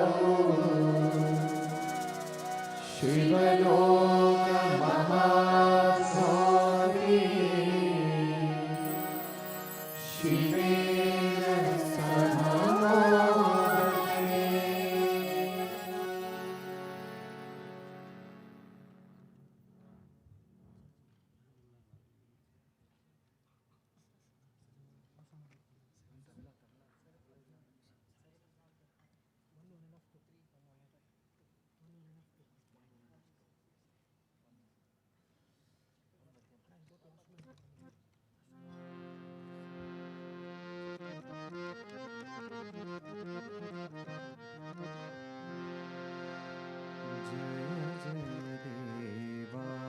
जगदीश देवा जय जय देवा जगदीश देवा जय जय देवा जगदीश देवा जय जय देवा जगदीश देवा दया सागरा साई देवा दया सागरा साई देवा दया सागरा साई देवा दया सागरा साई देवा जय जय देवा जगदीश देवा जय जय देवा जगदीश देवा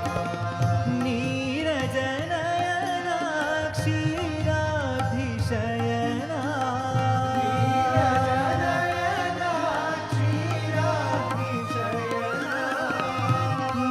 नीरजनयना क्षीराब्धिशयना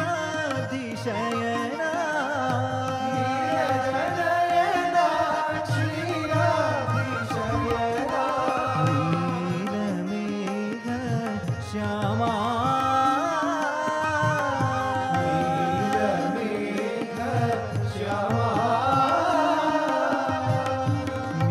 नीलमेघ श्यामा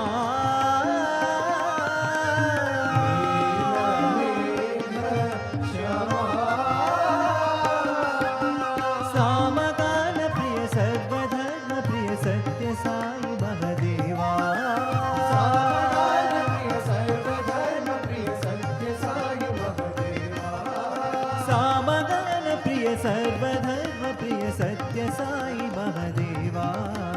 सामगान प्रिय सर्वधर्म प्रिय सत्य साई महदेवा जय जय देवा जगदीश देवा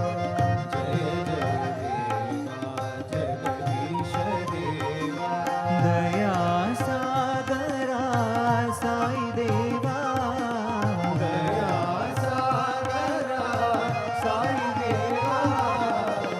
जय जय देवा जगदीश देवा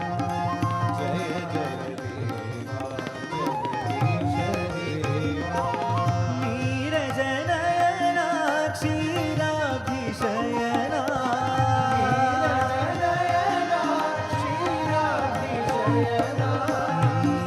नीलमेघ श्यामा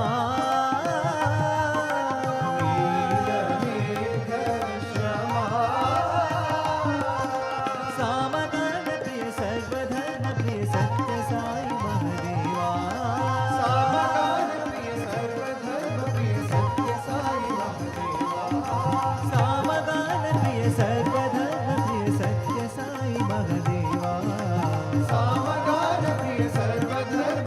सत्य साई महदेवा जय जय देवा जगदीश देवा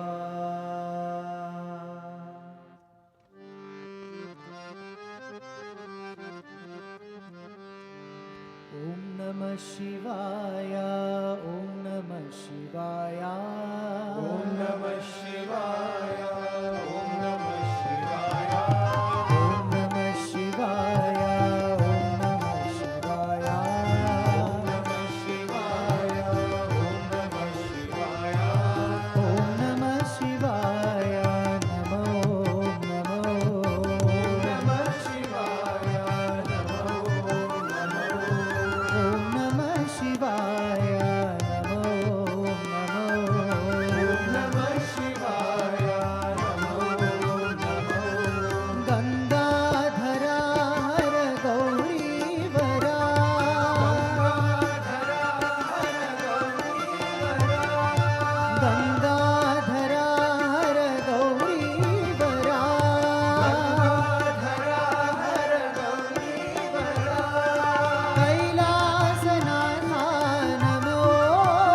Shivaya, Om Namah Shivaya.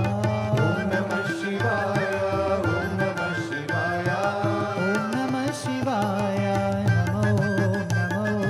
Om Namah Shivaya, Namo Namo.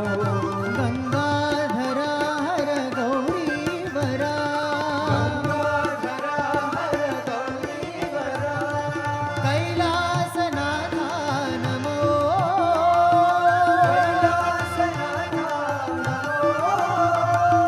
Kailasanatha Namo.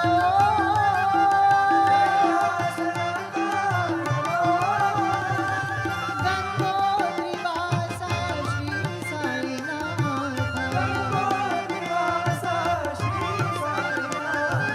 Om Namah Shivaya, Namo Namo.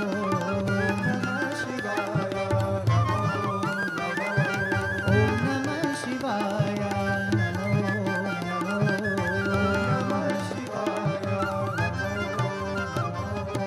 Om Namah Shivaya, Om Namah Shivaya.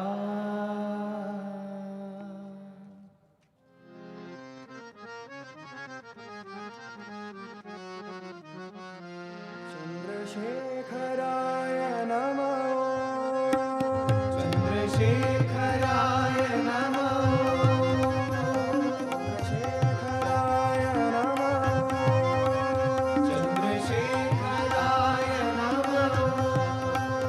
Gangadharaya Namo. Gangadharaya Namo.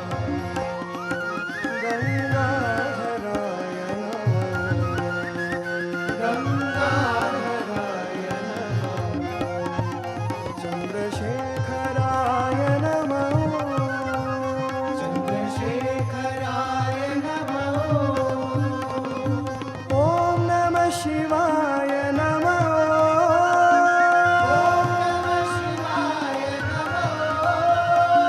Om Namah Shivaya Namo.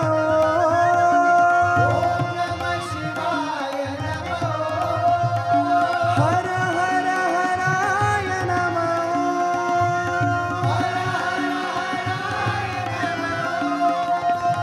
Hara Hara Haraya Namo.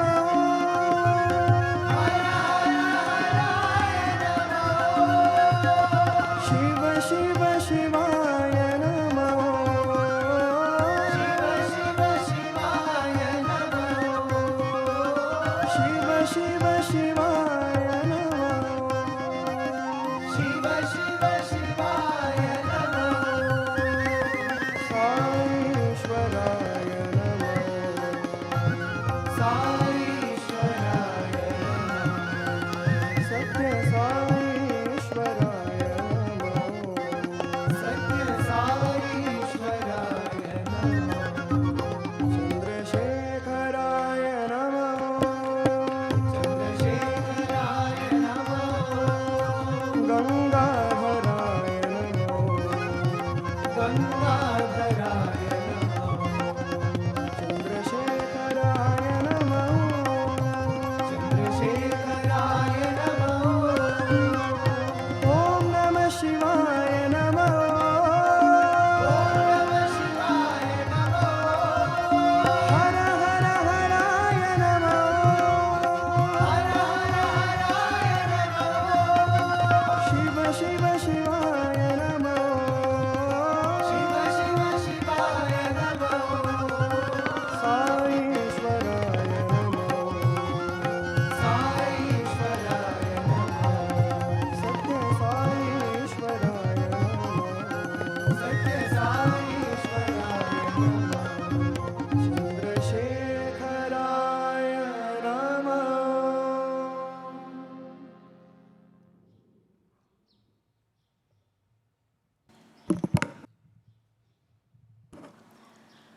Offering our collective salutations at the feet of our most beloved Sadhguru, respected elders, brothers, sisters, and everyone watching us live, Sai Ram and a very good morning.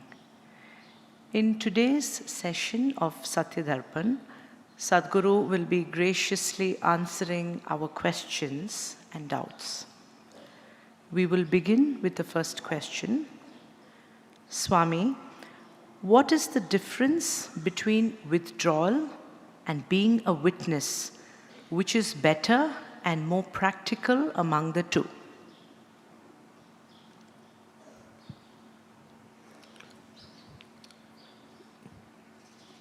If I have to really split the hair and say withdrawal is different from being a witness, it would only mean that withdrawal means you are not actively engaged in something. That is called withdrawal. You withdraw for something means you don't engage with that.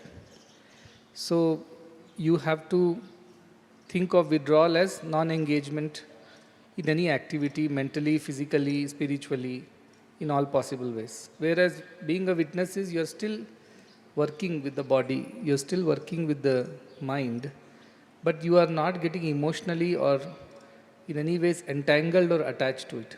Withdrawal could be seen as a negative way of thinking, which is cold and negative and insensitive. It is echoing. It is reverb is too much. Whereas in the idea of being a witness is your body is busy doing what it needs to do. Your mind is also busy working with whatever needs to be worked on. But somewhere your consciousness is away from both. In a way, it is watching the body work, it is watching the mind think, but it is not getting entangled in anything. So think of an ascetic who runs away to Himalayas and doesn't engage in physical, mental, any activity. That person could also be a witness to his consciousness or his presence, but he is more like a withdrawal. Whereas somebody who is very much active, engaged in the world, doing his own things, and yet not getting entangled into it, such a person is more like a witness to a thing.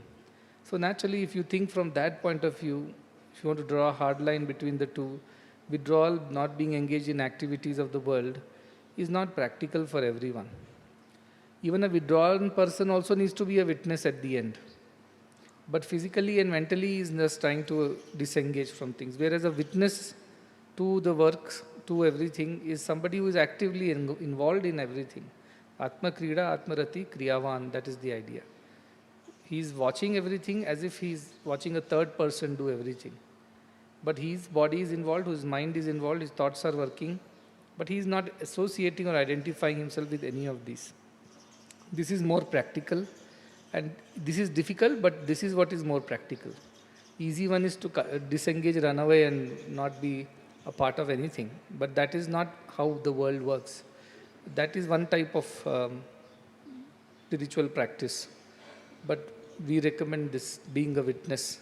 So while you are very busy, engaged in everything, still you are Atmarati, Atma Krida, Kriyavan, you are active, yet you are enjoying yourself, you are witness to everything that is happening, but you are established in this witness consciousness. So that is obviously better and more practical than just withdrawing and running away.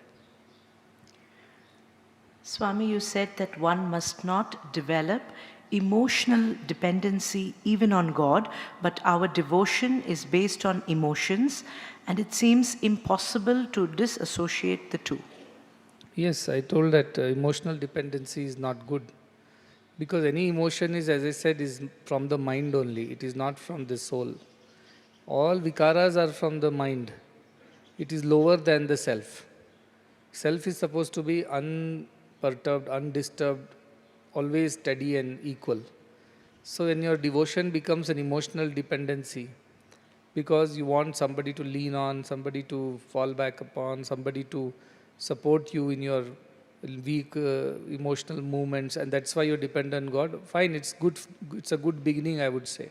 Instead of turning towards some world and the worldly person, you are at least turning towards God. That's why Krishna says it is all right. I would consider them also as devotees who are at least turning to me for asking something, like Arti, Artarti, Jignasu. These people turn towards God to ask favors. They are better than those who are going and begging from the world outside. So to that extent, it's a good beginning to start with an emotional attachment or emotional connection with the divine. But eventually you have to grow beyond that. What is the growth beyond that? Beyond that is that you feel the presence of God within, without and everywhere. You don't miss God. You don't You don't feel that that God which you worship is not around or not paying attention or not giving you the necessary guidance. And these are the dependencies I'm saying. And that He's not with you and things like that. Because Sri Krishna says very Krishna, Yo mam pashyati sarvatra sarvam cha mai pashyati tasyaham na pranashyami sachame na pranashyati. The one who sees me in everything and everything in me. Such a person is never lost to me. I am never lost to such a person. But what happens most of the time, like Gopikas initially were all emotionally dependent on Krishna. They wanted Krishna's personal attention, more like a physical attention than anything. Remember, there was a dance drama presented here, where the Gopikas were trying to do tapas and please the goddess Kamakshi to control Katyayani, to control Krishna's mind, to have a hold on Krishna. That whenever they want, Krishna should come, talk to them, play with them, dance with them, and so on and so forth. So the Gopikas fell on that emotional dependency issue. And they even tried to pray to Mother Goddess to give them some kind of powers so that Krishna would only listen to them. They wanted to control Krishna. But then Krishna taught them a good lesson. What did He teach? He created Rasa Leela. In that Rasa Leela, there were some other people, they said, who were involved in the dance. And who were they? They were their husbands, it seems, who had come to dance. Whereas the husband saw the wife at home, sleeping at home, not dancing in the night. And Krishna created this magic that He became the husbands of all the Gopikas and danced with them while they were here. At the same time, He became all the Gopikas in their homes where husbands were there and they never missed their wives. So that is how Krishna taught them that, see, you have to see me in everyone, including your husband or your wife or everything, and you don't lose me at all. This idea of you wanting my physical attention is the whole confusion. Just now I was talking, we were supposed to, we are building that Shiva temple, right, out there, Uma Maheshwara temple. So there is Uma Maheshwara, the Parivara Devatas are there, Ganapati is there, Kartikeya is there. Then two more goddesses we have brought, Gayatri and Sharada, Saraswati, because this is Veda Patshala, so both are the goddesses of knowledge. Veda Mata is there, one, and Vidya Mata is another. And of course, Kartikeya, Ganapati are the family members, and Shiva Parvati are the mother, father. So initially the idea was that we wanted to shift all the things and consolidate them in one temple, so that all the worships happen as per the ritualistic this thing. But then someone wrote to me that why are you touching the Ganapati temple which Sathya Sai Baba had installed? You are disturbing our faith and you are disturbing the entire place. And one even told me that you are destroying the legacy of Sathya Sai Baba. You are erasing his memory from our minds. Somebody from the ashram has written this. Then I thought about it. Ganapati is Ganapati. He sits here or he shifts there, he will still be Ganapati. And there are proper rituals to transfer the same energy, the same what you call prana, to another place, like when we do renovations of temples. So Ganapati, same Ganapati can move into another place also, even with another statue also is not a problem. Ganapati has no problem, because the Shakti or the prana is same. But devotees have problem, because they have emotional problems. This was installed by Bhagavan Sri Sathya Sai Baba himself. How can you displace it, put it anywhere else? That is not allowed. At the same time, they will say you and Bhagavan Sri Sathya Sai Baba are one and the same. It is the same Sathya Sai Tattvam which is dwelling in you. But in the same breath, they say don't touch anything that he has done, because that is his legacy and you should not erase it. Now, how do you deal with such thinking? This is where emotional issues, that's why Shaivites fight with Vaishnavites, fight with Shaktiyas, with all people fight with each other. All our system we have seen. Why? Because they become emotionally dependent on that statue or that god or whatever association they have had with it. And to the Jnani like Janaka or Ashtavakra, he is not seeing differences in human bodies. What will he see differences in the temples and the statues of the same god? Let us say if it is Shiva and that is Vishnu, fine, I understand some conflict. That is also Ganapati, this is also Ganapati. But no, still there is a difference. That Ganapati was by somebody, this Ganapati is by somebody. So then I told, leave that Ganapati temple as it is. Because for me and Ganapati, we don't have a problem wherever we are installed. But there are others who are emotionally attached to things, they have a problem. Why this, why not this? So I said, leave it. There are people with such understanding and they cannot appreciate the larger Advaitic idea. And they will stick to that. So leave it at that. 1,000 years down the line, that Ganapati temple or this place or you and I, nobody is going to be there. Everything will change. Why? Because the world is temporary and things will change, buildings will fall apart, we all will die and go away. Nobody will even know or remember that something like this existed over here. That's why I tell Nandi Hills is there. I look at it and say, you have seen so much on Nandi Hill. You have seen so many kings come and go. They thought they were the conquerors of the world. They all died in the next battle. Somebody else became the king. He installed one more statue, one more temple, one this, one that. It goes on and on. So a jnani will not have a problem. These bhaktas have problems. That's why bhakti should lead to jnana. What did we say? Karmani chitti shuddhyartham ekagrartham upasana mokshartham brahma vidyanam. Only brahma vidya is needed for moksha. Bhakti and karma do not lead us to moksha. Unless bhakti changes to para bhakti, where you see the same divinity in everything. I told you that time also. Sai Baba is God is also correct, but the real bigger truth is God is Sai Baba. When you say Sai Baba is God, you are emotionally dependent on Sai Baba to feel God. When you say God is Sai Baba, you are not dependent on the form and name of a deity.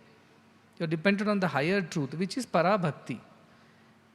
Yam gyatva puman na shochati na kankshati notsahi bhavati na kinchid vanchati atma ramo bhavati matto bhavati stabdo bhavati. All those things those are the qualities of real devotion. Below that, everybody will be emotionally dependent. They'll have problems with everything. That is why I say bhakti is good beginning. It's a good thing to start off with. But you get stuck there only, then it is no good. See, auto rickshaw will take you from here to the bus stop. After that, you have to abandon the auto rickshaw and get into the bus. And then bus will take you to the next stop, let's say railway station. Then you have to abandon the bus and get into the train. Train might take you to the next train, connecting train. Then you have to take that train and continue. So that this duragraha should not be there on God and dependencies on names and forms, and then fanatism starts from there. No, people have killed each other because the Shiva Bhaktas could not take Vishnu's devotees and they fought with each other. In our culture, there are a lot of wars that have happened between kingdoms and temples because there were Shiva and Vishnu problems. No? So that is where I am saying emotional dependencies are these. You get attached to name and form, you cannot get rid of it, you only believe that is the most supreme thing, and then the confusion starts from there. Whereas if you see that divine Advaitic principle, it wouldn't matter. You might put a statue of Shiva and you might be chanting Narayana Suktam in front of it, no problem. You might be putting a statue of Vishnu and you will be chanting Rudram in front of it, no problem. Shiva and Vishnu don't have problems. The bhaktas have problems because they are emotionally attached. That is where problems begin. That is what I meant by emotional dependencies. What is the real purpose of marriage? And how can married couples support each other in their spiritual journey? And is marriage essential for everyone on the spiritual path? Marriage is an ashrama dharma as per the scriptures. They say brahmacharya, grihastha, vanaprastha, sannyasa. This is for the regular people who want to go by the regular way. There are various types of trains. There is goods train is there is passenger train is there is express train is there is super fast train is there. That all our trains all will take you on the same rails and take you to the same destination, but in different ways and different points in time. So for a regular person, these 4 ashram dharmas are recommended because it is a slow but steady journey. It will take you at its own pace like a passenger train. It will go, most of the people go like that. Why? Because it is less demanding on your spiritual requirements.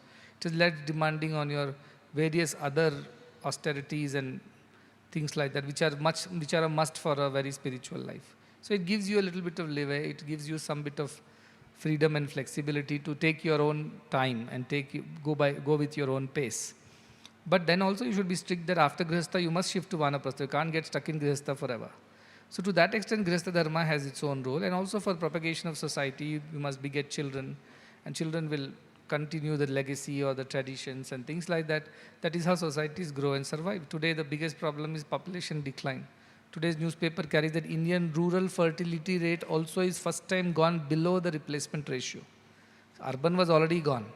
Now rural population which were at least having children, they also have stopped having children. So because of fertility issue or because of not wanting to have more children, cost of living and so on and so forth, it's come down to 1.9 now. Should be ideally 2.1. But so it means rural populations will also decline. So there is a reason why Grihastha Ashrama has been put. And then if you look at the bigger picture, the soul must take birth. Must get human body to realize the self. For the human body, it needs a womb through which it comes, and then it needs parents.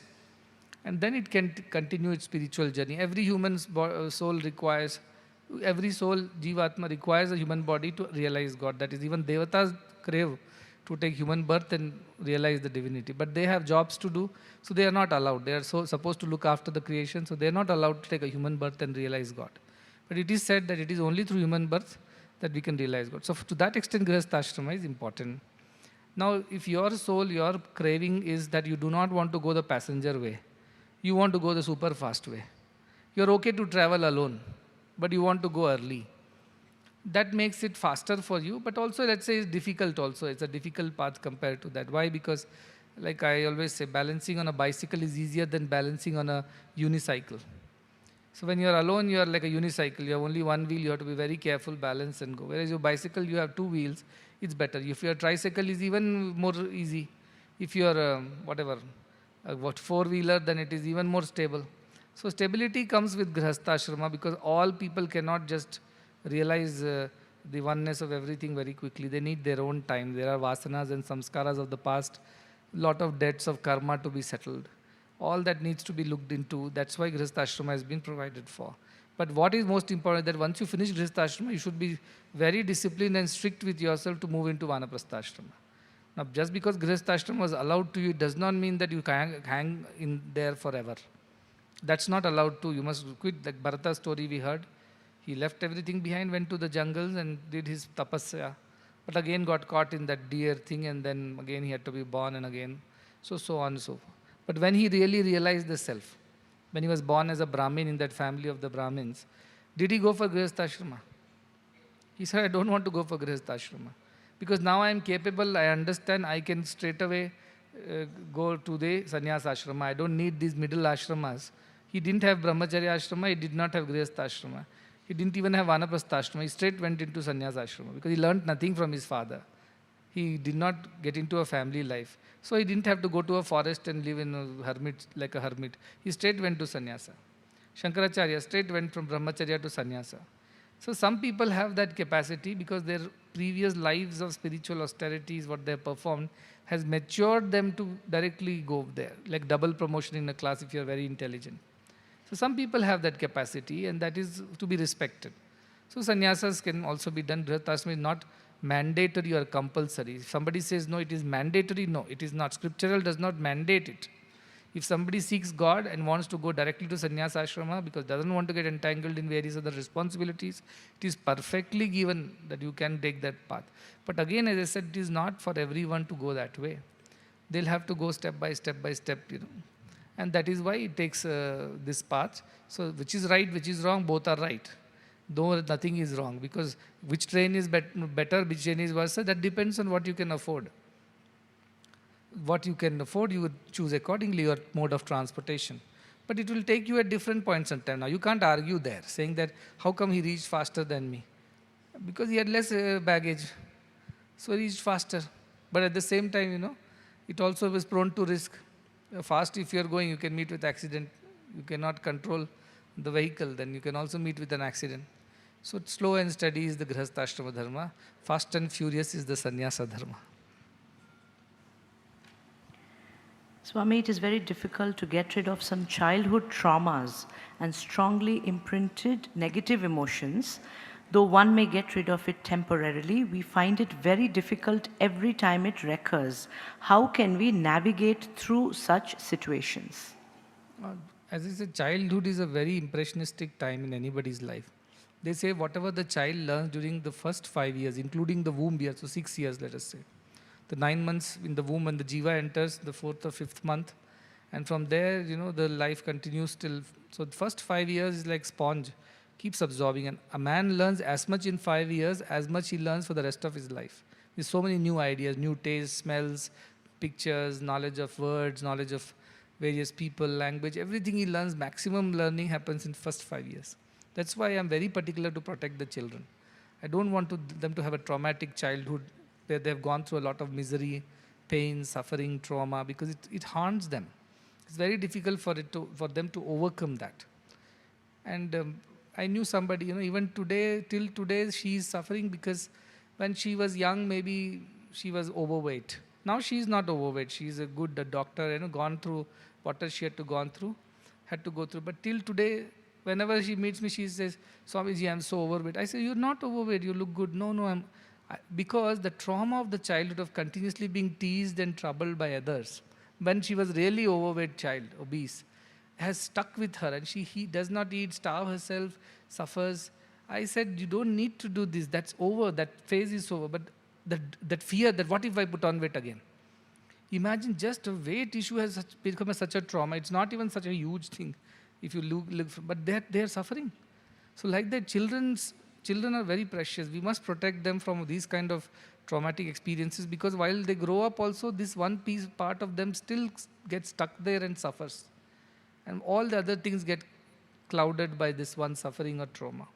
So yes, first of all, children should be given a happy atmosphere to grow. That is why I'm very particular about protecting children and giving them the right atmosphere, education, hostel, whatever we can provide.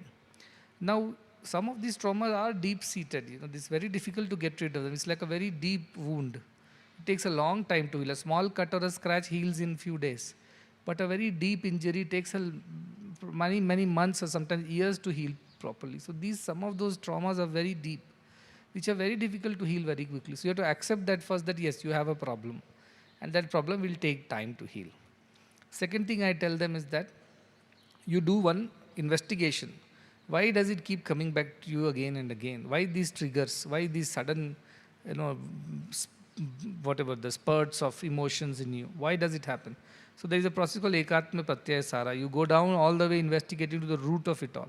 So your behavior today is a result of a deep-seated belief system, which is because of an experience that you have had, good or bad. So when you behave differently now, you just go back and check where it started. Then you slowly realize that it is over, it is done and finished. You don't have to worry about it anymore. You don't have to be attached to it, because it's not going to affect this now. This is a different you. You have grown, evolved and become better. Yes, when you were young and small, you were vulnerable and you went through whatever you went through. But now after so many years, you have grown up, you have become better, and therefore you should not continue to dwell in the past. Now, this is something that takes a lot of effort. Sometimes it will counseling, sometimes it will help from somebody elderly to get over that. But you must get over that, because it is sometimes imaginary. It does not even exist, but we keep imagining that it exists. Like a man was there. Once he was passing by a tree, and on the tree there was a nest where the bird had laid eggs. And then he saw one big serpent was there, which was hanging around there, because whenever the bird would go out to fetch food, the serpent's plan was to go up and swallow all those eggs. So this man decided, I must protect the birds. So what he did not go home, he sat down under the tree and was trying to protect the eggs from the serpent. Now his wife came searching, what happened, where are you? He said, I have taken this responsibility upon myself, that I will not get up from here because the birds should not get eaten up by the snake. She said, fine, that's a noble idea, stay here, maybe come back afterwards. But he didn't want to go back at all. He told his wife, get my clothes, get my food, get me a little shelter, I'll make a small thing and stay under the tree till everybody is safe. So then one day it so happened that the birds, they hatched and flew away. But our man was so attached to protecting those birds that he started living under that tree. Even though the birds had become big and they had flown away, his attachment to protecting the birds caused him to stay under the tree and never went back home. Till one day somebody told him, climb up and see there are no birds there anymore. They all have hatched and flown away. You are simply sitting and protecting nothing. Neither the snake is here nor the birds are here. This is what is our attachment to things. Even if it's long gone and done, we still go back and dwell in it. And our mind keeps repeating that like a habit. So you have to break the jinx. How? Investigating. Are the birds still there? Is the snake going to eat the birds? Your protection is it really needed? Do you really need to stay under the tree? You do some investigation. Then you'll find out, no, all the birds have flown away. There's nobody in the nest. Then you can go home, isn't it? So this investigation, you go back and see what is the root of this memory or this pain. And they go back and see that was relevant for then. Now it is over. This is different me, new me. And you heal then. You heal yourself that way. If you don't go back, and we are scared of facing that again, so we just keep living in that trauma. But rather you go face it and investigate and be done with it once for all. Instead of, beating around the bush, just go for it and get it cleared once for all from your mind. But suppose it has not healed, it is something that is become a part of you now, then you need some help of a guru, a psychologist, or whoever, therapist, a good friend, somebody who helps you out of that thing, because you on your own are unable to do it. Though it's Udharet Atmanatmanam, it says you should help yourself. But when you are unable to, then seek help, and somebody can help you to come out also. But dwelling continuously in that old past is no good, and it never helps anybody to grow. Swami, why is one advised to undertake spiritual practices during eclipses? Oh, that's because yesterday was the lunar eclipse, though. The joke is, somebody had to come and meet me. So he was scared that if you don't go back before the eclipse happen, you will become lunatic. Lunatic word comes from luna. Lunar means moon, and moon eclipse is considered as the day when people go crazy also. So it is some kind of because moon and mind are related. Chandrama manaso jataha, it is said. That moon and mind are somehow related. And if you see, the water in the sea also rises on the full moon day. High tide happens. So it attracts, water is attracted by moon's gravity, they say. But my feeling is that yes, there must be gravitational connection between water and moon. But full moon or half moon means gravity of the moon is same, right? It is, whether we see it half or we see it full, it is full only all the time. So yes, there is a ways of putting it, but I think eclipse thing must have started from our tribal old traditions, where we used to worship the natural forces, moon, sun, rain, trees, rivers, and anything that is not the usual thing. We used to get very scared. Why today sun has not risen, or why moon has suddenly got hidden? Why the river is flooding today?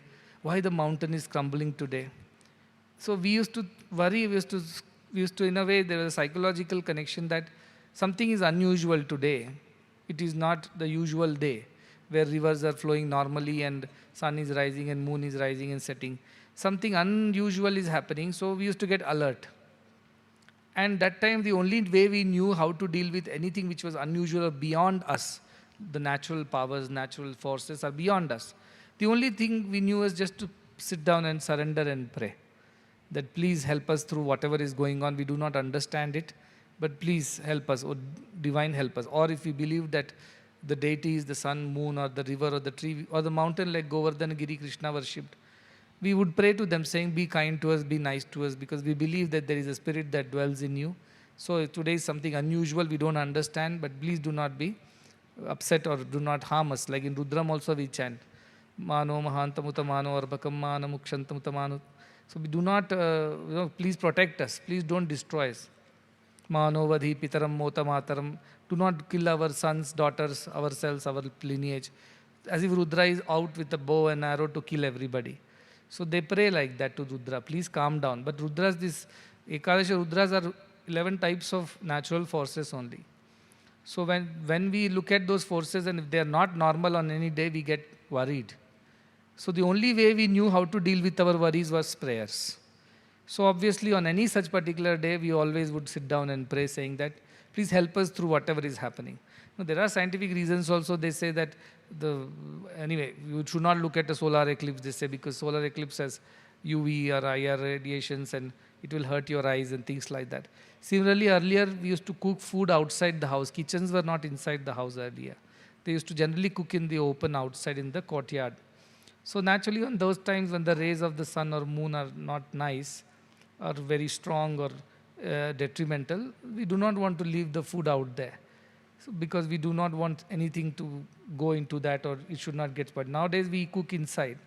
So that's a different matter. So these traditions must have evolved during those times when people were living like those lives. But then what's wrong? Why New Year is celebrated, you tell me? Why do we all go and dance and sing during New Year?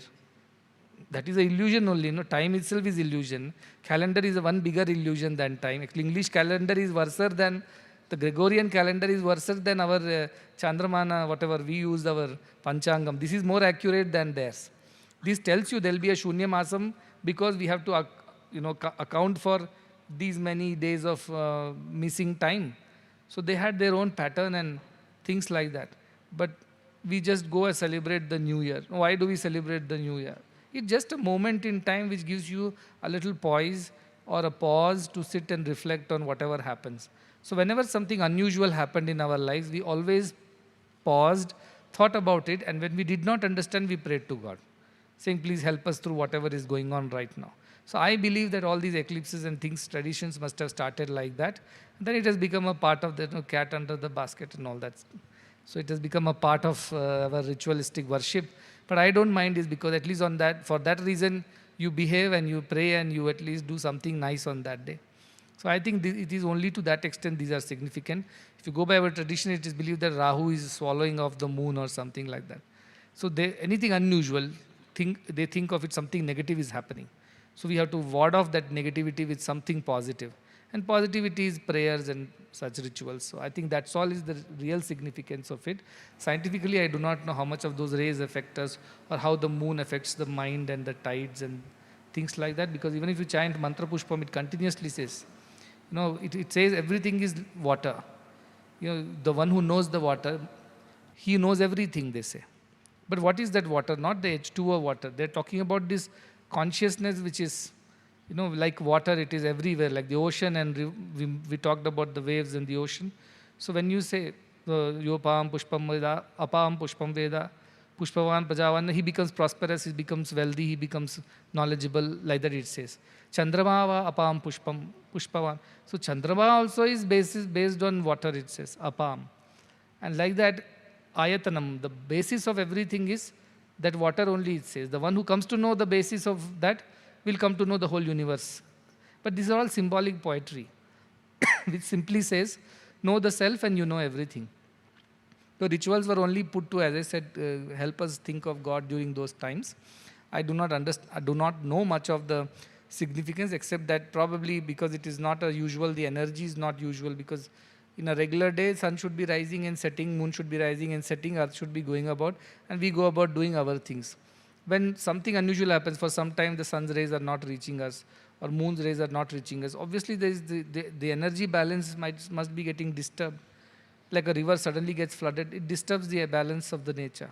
So it must be like that. So for that reason also we want to be cautious and do not want to undertake any adventure, go out and do things, because the total energy is disturbed. So we would rather stay and preserve our energy and think positively. That way also we can look at it. Many times our loved ones who are no longer alive also guide us through dreams. Since they have not realized themselves, they must be reborn. In that case, how can the soul appear in our dreams despite being encased in a new body? See, these people, one is that they might not have got a new body still. They're still there in that Pitruloka wherever, and they still are attached to you. They still feel like protecting you because they have affection for you. You are from the same lineage and so on and so forth. So they keep appearing through dream also to convey a message or guide you. This is a very common thing. This is not new. So maybe they have not yet received another birth, so they're still in that another loka from where they try to access you and inform you or tell you. The other way of looking at it is also, suppose they were born and gone into a new body and a new identity and they've forgotten who they were in the previous life and so on. Sometimes it could happen that your divine guidance is coming to you through them. The divine takes their form to guide you, because that is the only way you would listen. In the beginning, once it so happened that we, like this whole thing of a Sai avatar. So once Bhagavan asked Narasimhamurti, if I would have come to you in any other form other than Sathya Sai, you think you would have done any work? Suppose I would have appeared to you as Shirdi Baba and told, let's build hospitals. Do you think you would have taken up the projects? No, you would have told, I don't know Shirdi Baba much. I am not acquainted with him. Only if Sathya Sai Baba comes, I will do, because I am used to him. I am devoted to him. Like that, sometimes the divine might take forms and names which will suit you at that point in time, because you need that guidance badly, but you won't have it any other way. It has to come from the mouth of your great-grandfather who passed away, whom you loved a lot. So that is how divine also can sometimes come this way. and guide us through some of those difficult times, which is also a very common thing. Divine does that. Likewise, these great souls are there who, like now if you say Shirdi Baba was born as Sathya Sai Baba, does Shirdi Baba not come in the dreams of people? He does come. He appears in their homes. So many miracles we hear. So now what is happening? There is Shirdi Baba, there is Sathya Sai Baba, and now at the same time this is happening. How do you explain? So ultimately you have to realize that great consciousness is there, no Supreme Brahman. He has his own way of doing things, or that Brahman has his own way of doing things. And the Brahman takes the names and forms just to, because that appeals to the devotee. So to somebody who is devout to Shirdi Baba, Sathya Sai Baba's form comes and appears and says, do this, they won't do. Because they don't even believe. Shirdi Baba form comes, they'll immediately do, saying, yes, yes, you are our Baba. Likewise, sometimes the Brahman to guide the devotee towards the right path, sometimes Brahman itself can take names and forms to appear as your grandfather, mother or somebody, so that you would listen to them. The other times it could be just they only living in another loka, still disembodied, still not taken another birth, who are coming and guiding you out of affection.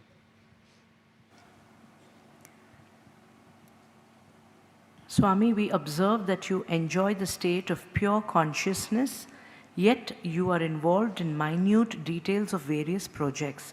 How can we cultivate this ability? Well, you have to change your perspective. Right now we are all trying to see that we are human beings trying to attain divinity. Whereas, how for me that I am a divine being working like a human. See, the shift in perspective will happen once you have some jnana. So you have to first practice a few steps like, I am not the doer, I am not the enjoyer. That is the first step. It is because of the great cosmic consciousness that the body and the mind are functioning. And that consciousness is my real self. This thought must keep repeating to yourself, so that you get more and more convinced about it. Once you get convinced, you start experiencing that difference between the body, mind and yourself, the consciousness. You will start experiencing. For, as I said, for somebody who understands this, who experiences that, for them it is no big deal to handle. It's like, for example, when you were starting to walk, you have to be very cautious. You're holding on to somebody or holding on the finger of your parents or the wall or some support or the walker. And you are very cautious because you didn't know how to walk. But after some time when you became very good at walking, now while walking you don't need any support. In fact, you don't even remember that you are walking. You just walk and talk to people and take up a phone and call somebody and finish that, or watch things and chat with your friends on the way. Walking is happening to you. And you can pay attention to all the other things meanwhile. Like suppose you are on a phone while walking, you're discussing something very important. You are not paying attention to walking anymore. You are paying attention to that is happening. Likewise, walking becomes a part and parcel of you. Bicycle is like that. Once you know how to balance, initially you are very careful, but later you are able to happily ride the bicycle and also chat with your friends on the way. Sometimes people say, even while driving, your mind goes off somewhere, but the car moves on. Because there is an instinct which develops in you of a driver's instinct. It knows how to brake, it knows how to stop, because it has developed that as a part of your practice. Likewise, being in that divine awareness, after practice it becomes a natural thing to you. Once it becomes a natural thing to you, you can always pay attention to other things and get into any of the things. Second, that is the way I work. Second thing, what happens is that when you live one day at a time, you can give all your 100% attention to whatever you are doing. Your mind is not scattered. Your mind is not divided. So you really get good at everything. You start paying a lot of attention to everything because all your mind is here, all your thoughts are here, which is again a part of your spiritual evolution. They are very focused mind. Dharana, dhyana, samadhi. Dharana itself is difficult. Dhyana, dharana, samadhi we say. So how do we concentrate? Concentration comes to spiritual people very easily. And their senses become sharper. This I have noticed about myself also. Earlier to now, my senses are sharper. I can see sharper, smell sharper, hear sharper. Everything becomes sharper after some time. That is how, and also of course you have the sukshma mind also that starts working. You see things beyond your physical things. You can hear things beyond, you can smell or taste or watch things beyond what is physically available. And that comes to you as a part of the process. So as I said, once the process is set and you are always learning to dwell in that consciousness, all the other things become very easy. You pay a lot of attention. Right now your attention is all divided. Neither you can walk fully, nor you can see fully, nor you can talk fully, because nothing has been perfected. But once you have perfected the walking, now talking and things are the things which you can pay attention to. Walking is no more needing your attention. Likewise, consciousness doesn't need your attention anymore. You have already got that. So you can easily do any other thing with better focus and better concentration. You are not distracted. That is how it happens. It comes with time. As you keep practicing this, it will come to you. To what extent can we set the boundary between self-respect and ego? Self-respect and ego are two different things. Self-respect is positive. Ego is negative. So when somebody tells you something, if you have self-respect, you will not feel negative about it. Of course, you need to preserve your respect. So what will you do? You would rather not get into argument, debate. You will withdraw and go away, saying, I must preserve my self-respect. Now, when dogs bark at you, we don't bark at dogs back, right? Nor we feel hurt that how did this dog bark at me? Does it not know who I am like that? So we just leave it there. There is no negativity in that. Whereas in the ego, there is negativity. How did this dog not respect me? Why it barked at me? That is the ego. So that is where the difference is. Positivity is there in self-respect, and you will know what to do next, which is to maybe plain withdrawal from there and just be yourself, because you don't need to deal with it, that negativity. Whereas when ego is there, you want to give back, you want to fight back, you want to prove that you are better or superior, or you need to be respected, and your authority needs to be respected. All these things become very heavy with you. That is when ego is. So ego is bad, so anyways you have to get rid of it, and self-respect is right. Do actions performed in dreams also generate karma? Yeah, dream karma it will generate. Dream action will only generate dream karma. Unless in the dream you are kicking the person sleeping next to you, then physical karma also will come. Next question. Are consciousness and intuition the same? Intuition it arises from consciousness. See, consciousness is nirvikara. It has no vikara. There is no thoughts in consciousness. It just is. Asti. Bhati priyam. That's it. It has no thought in it. That's why we say Brahman was there, then it became Ishvara. When it started thinking, it became Ishvara. Brahman alone was nothing. Then a thought emerged from Brahman. Thought that I am alone and nobody knows that I am here. I must create the world so that somebody knows I am here. That is how the Aitareya Upanishad describes. The first thought emerged, and with that Brahman's nature changed, because Brahman was thoughtless state. Now a thought has emerged. Now Brahman is called as Ishvara. And Ishvara also has Shakti with it. That is how the nature comes into existence and so on. So when you are doing nothing, when you are thinking nothing, you are consciousness. But when you are in such a pure state of existence where mind is not interfering with your ideas, or intelligence is not providing ideas to you, Brahman inspires you. Like Brahman got inspired to think that I must create. Likewise, that consciousness within you inspires you to do something or to think something. Then that is called intuition. It is not colored by your intelligence, your upbringing, your exposures and your influences. It is pure inspiration that comes from the Brahman. But it is a thought. The moment it becomes a thought, it changes its nature from the original state of pure consciousness. But that is good, because that thought has been seeded in you by the divine. Because the divine wants you to do something good or whatever it asks you to do. And then you feel that inspired. And when you know it's intuition, you just know it. Many people ask, how do I know it's not my intelligence, it is intuition? I tell them, that is something that you would know.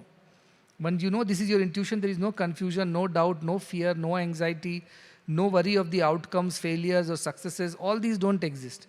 When your ego is involved, that is your intelligence is involved, you will worry whether the outcome will be successful. If it is not successful, then what will people think? What will happen? All these other considerations come. When its intuition goes straight like a dart and straight hits the target. It does not get deflected. Because it has no considerations of outcome, success, failure, who will think what, who will say what. It doesn't have all these ideas. It's straight, it knows this is what it is, it must be done this way. That's it. That is how you are inspired then from the consciousness. Swami, what is the significance of Arati? There are multiple reasons why we do Arati. In the old temples, Arati was also a closing ceremony, like we do national anthem at the end of the program.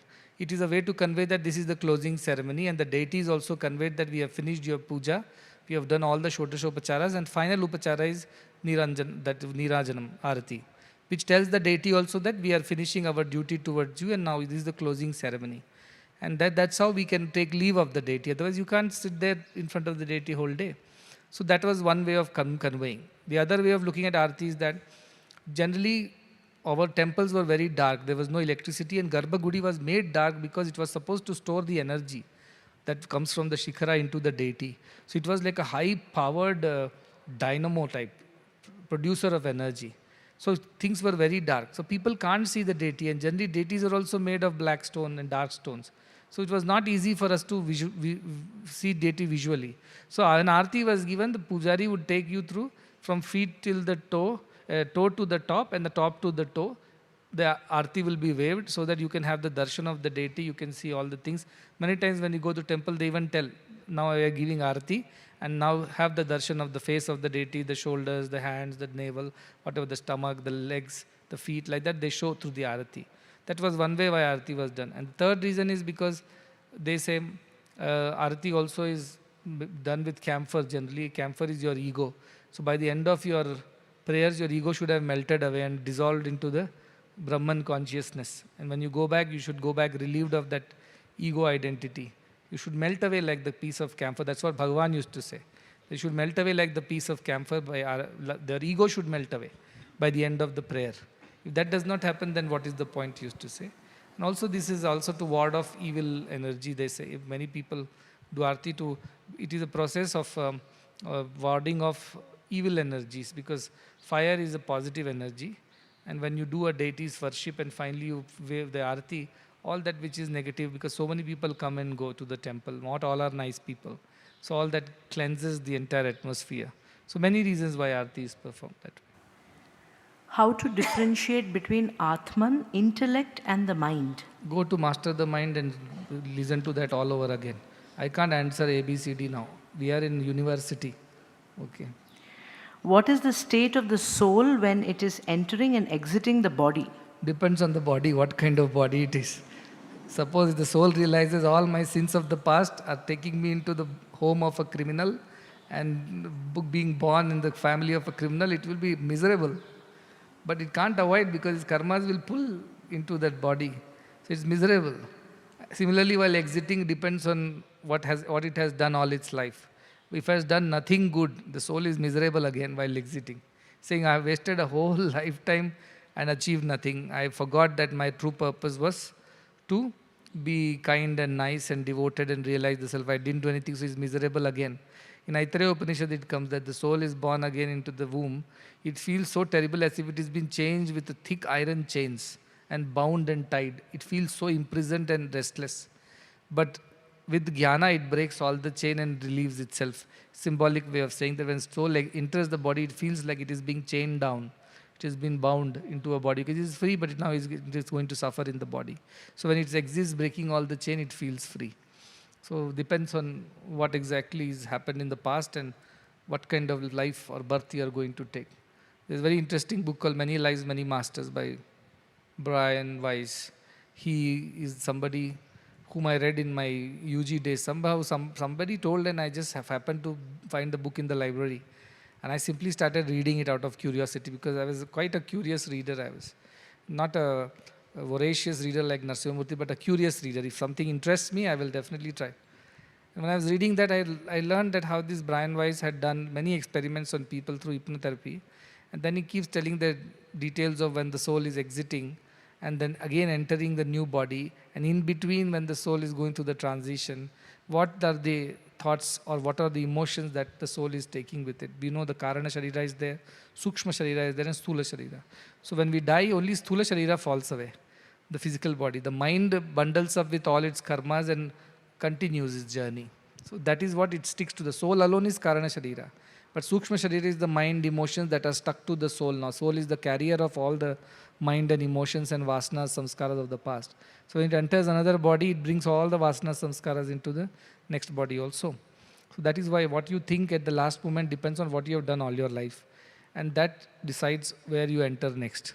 And so yonim अन्ये प्रपद्यन्ते शरीरत्वाय देहिनः स्थानum अन्ये अन्यसंयाति yatha karma yathashrutam, says our Kathopanishad. Yama says another yoni, another birth you will take in another form depending on what you have heard and what you have done in your previous life. And you can even become sthanum, you can even become a stone. You can be degraded from a human birth to a lower birth. So that is also possible. That is what it says. So yes, the soul experiences different types of things, means the mind experiences, which is attached to the soul, different emotions based on where it is entering next. Many innocent people are killed in wars and suffer from the impact of war. How can one view this positively? You don't have to view this either positively or negatively. Just view this, that's all I am saying. As an awareness, consciousness, everything is, the waves are rising, they are fighting with each other, colliding, clashing, hitting the shore against the rock and scattering and breaking into so say pieces. Just watch it, that's all you have to watch it. A Jnani will just watch it, saying that it's a part of the process. But a Jnani would insist that I should look at it positively or negatively. This positive, negative itself is not Jnana. You don't have to look at it positively or negatively. If you are a Jnani, you would not do that. If you are a Jnani, then you will have to look at negatively only. How can you look at it positively? For a Jnani who is stuck in their dream, war should not happen. Damage should not happen. People should not be hurt and harmed. One must work towards that. But for a Jnani, he might still work towards stopping the wars, but won't get emotionally attached and watch it as a positive or a negative. He will watch it as a process which is happening. But yes, for the others who cannot deal with it, he will do something to stop that or bring peace. That's it. Okay. So with that, I'll close, and tomorrow I think we have some quiz or something like that. Idea is that the more you must digest whatever is coming your way. Don't keep eating without digesting whatever has already been given to you. And digestion in our scriptural truth is contemplation and practice. Shrotavyam, mantavyam, nididhyasitavyam. Mantavyam is like chewing, and nididhyasitam is like assimilating. So you put your food in the mouth, that is like shrotavyam. Then you chew, and then swallow it, that is like mantavyam. And finally the food becomes a part of you. All the good that needs to be absorbed gets absorbed, that is nididhyasitavyam, that practice has to come. And if you eat too many things, then indigestion will happen. These 100 days have been given to us, at least now 78 days are still left. These days are given to focus on these things. I know you have other things to do, but pay more attention to this, because other things you will have to do for the rest of your life also. I am not going to sit for another 100 days and teach all these things. This is once in a while. So use this opportunity better to absorb these great ideas which will help you all through your life. This is the foundation on which you can build your life. While all other things you will have to do, your businesses have to run, that will run for the next 70 years also. Your studies have to happen, that will happen for the next 20 years also. Your other affairs of home and children and husbands and wives will have to happen, that will happen for the rest of your life. You can't run away from them, but this will not happen again. So pay attention and try to assimilate as much as possible. Okay.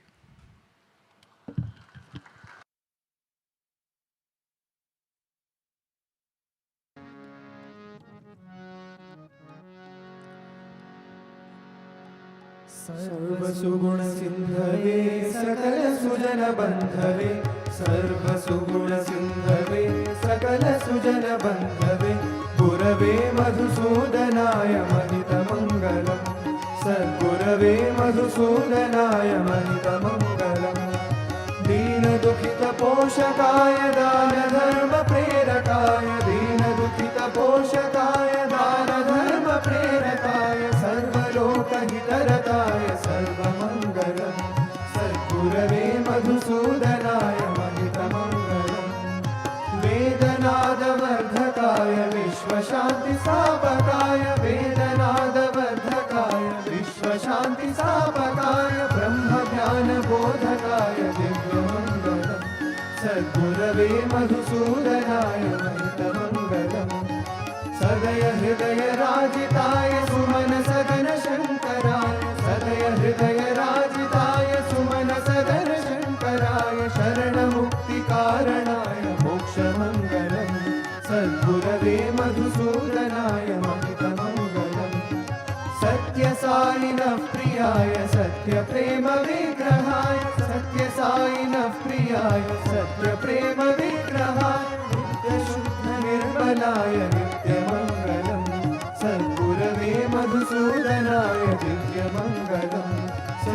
सद्गुरवे मधुसूदनाय मङ्गलम्। ॐ जय जगदीश हरे स्वामी सत्य साई हरे भक्तजना संरक्षक भक्तजना संरक्षक पति महेश्वर ॐ जय जगदीश हरे शशिवदना श्रीकरा सर्वा प्राणपते स्वामी सर्वा प्राणपते आश्रित कल्पलतिका आश्रित कल्पलतिका आपद्बान्धव ॐ जय जगदीश हरे मातपिता गुरुदैवमु मर्यन्तयु नीवे स्वामी मर्यन्तयु नीवे नाद ब्रह्म जगन्नाथा नाद ब्रह्म जगन्नाथा नागेन्द्राशयन ॐ जय जगदीश हरे ओंकार रूप ओजस्वी साई महादेव सद्गुरु साई महादेवा मंगलहारति अंदुको मंगलहारति अंदुको मंदर गिरिधारी ॐ जय जगदीश हरे नारायण नारायण ॐ सत्यनारायण नारायण नारायण ॐ नारायण नारायण ॐ सत्यनारायण नारायण ॐ नारायण नारायण ॐ जय सद्गुरुदेवा नारायण नारायण ॐ सत्यनारायण नारायण नारायण ॐ नारायण नारायण ॐ सत्यनारायण नारायण ॐ नारायण नारायण ॐ जय सद्गुरुदेवा नारायण नारायण ॐ सत्यनारायण नारायण नारायण ॐ नारायण नारायण ॐ सत्यनारायण नारायण ॐ सत्यनारायण नारायण ॐ जय सद्गुरुदेवा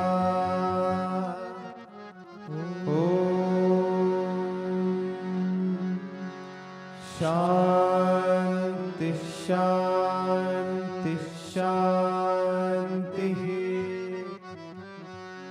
समस्त लोका सुखिनो भवन्तु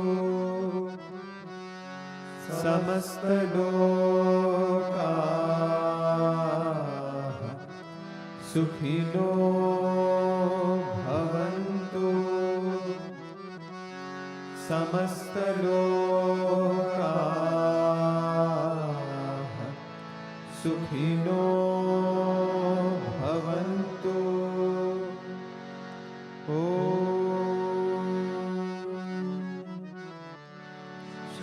शांति शांति शांति जय बोलो भगवान श्री सत्य साई बाबा जी की जय जय बोलो सद्गुरु श्री मधुसूदन साई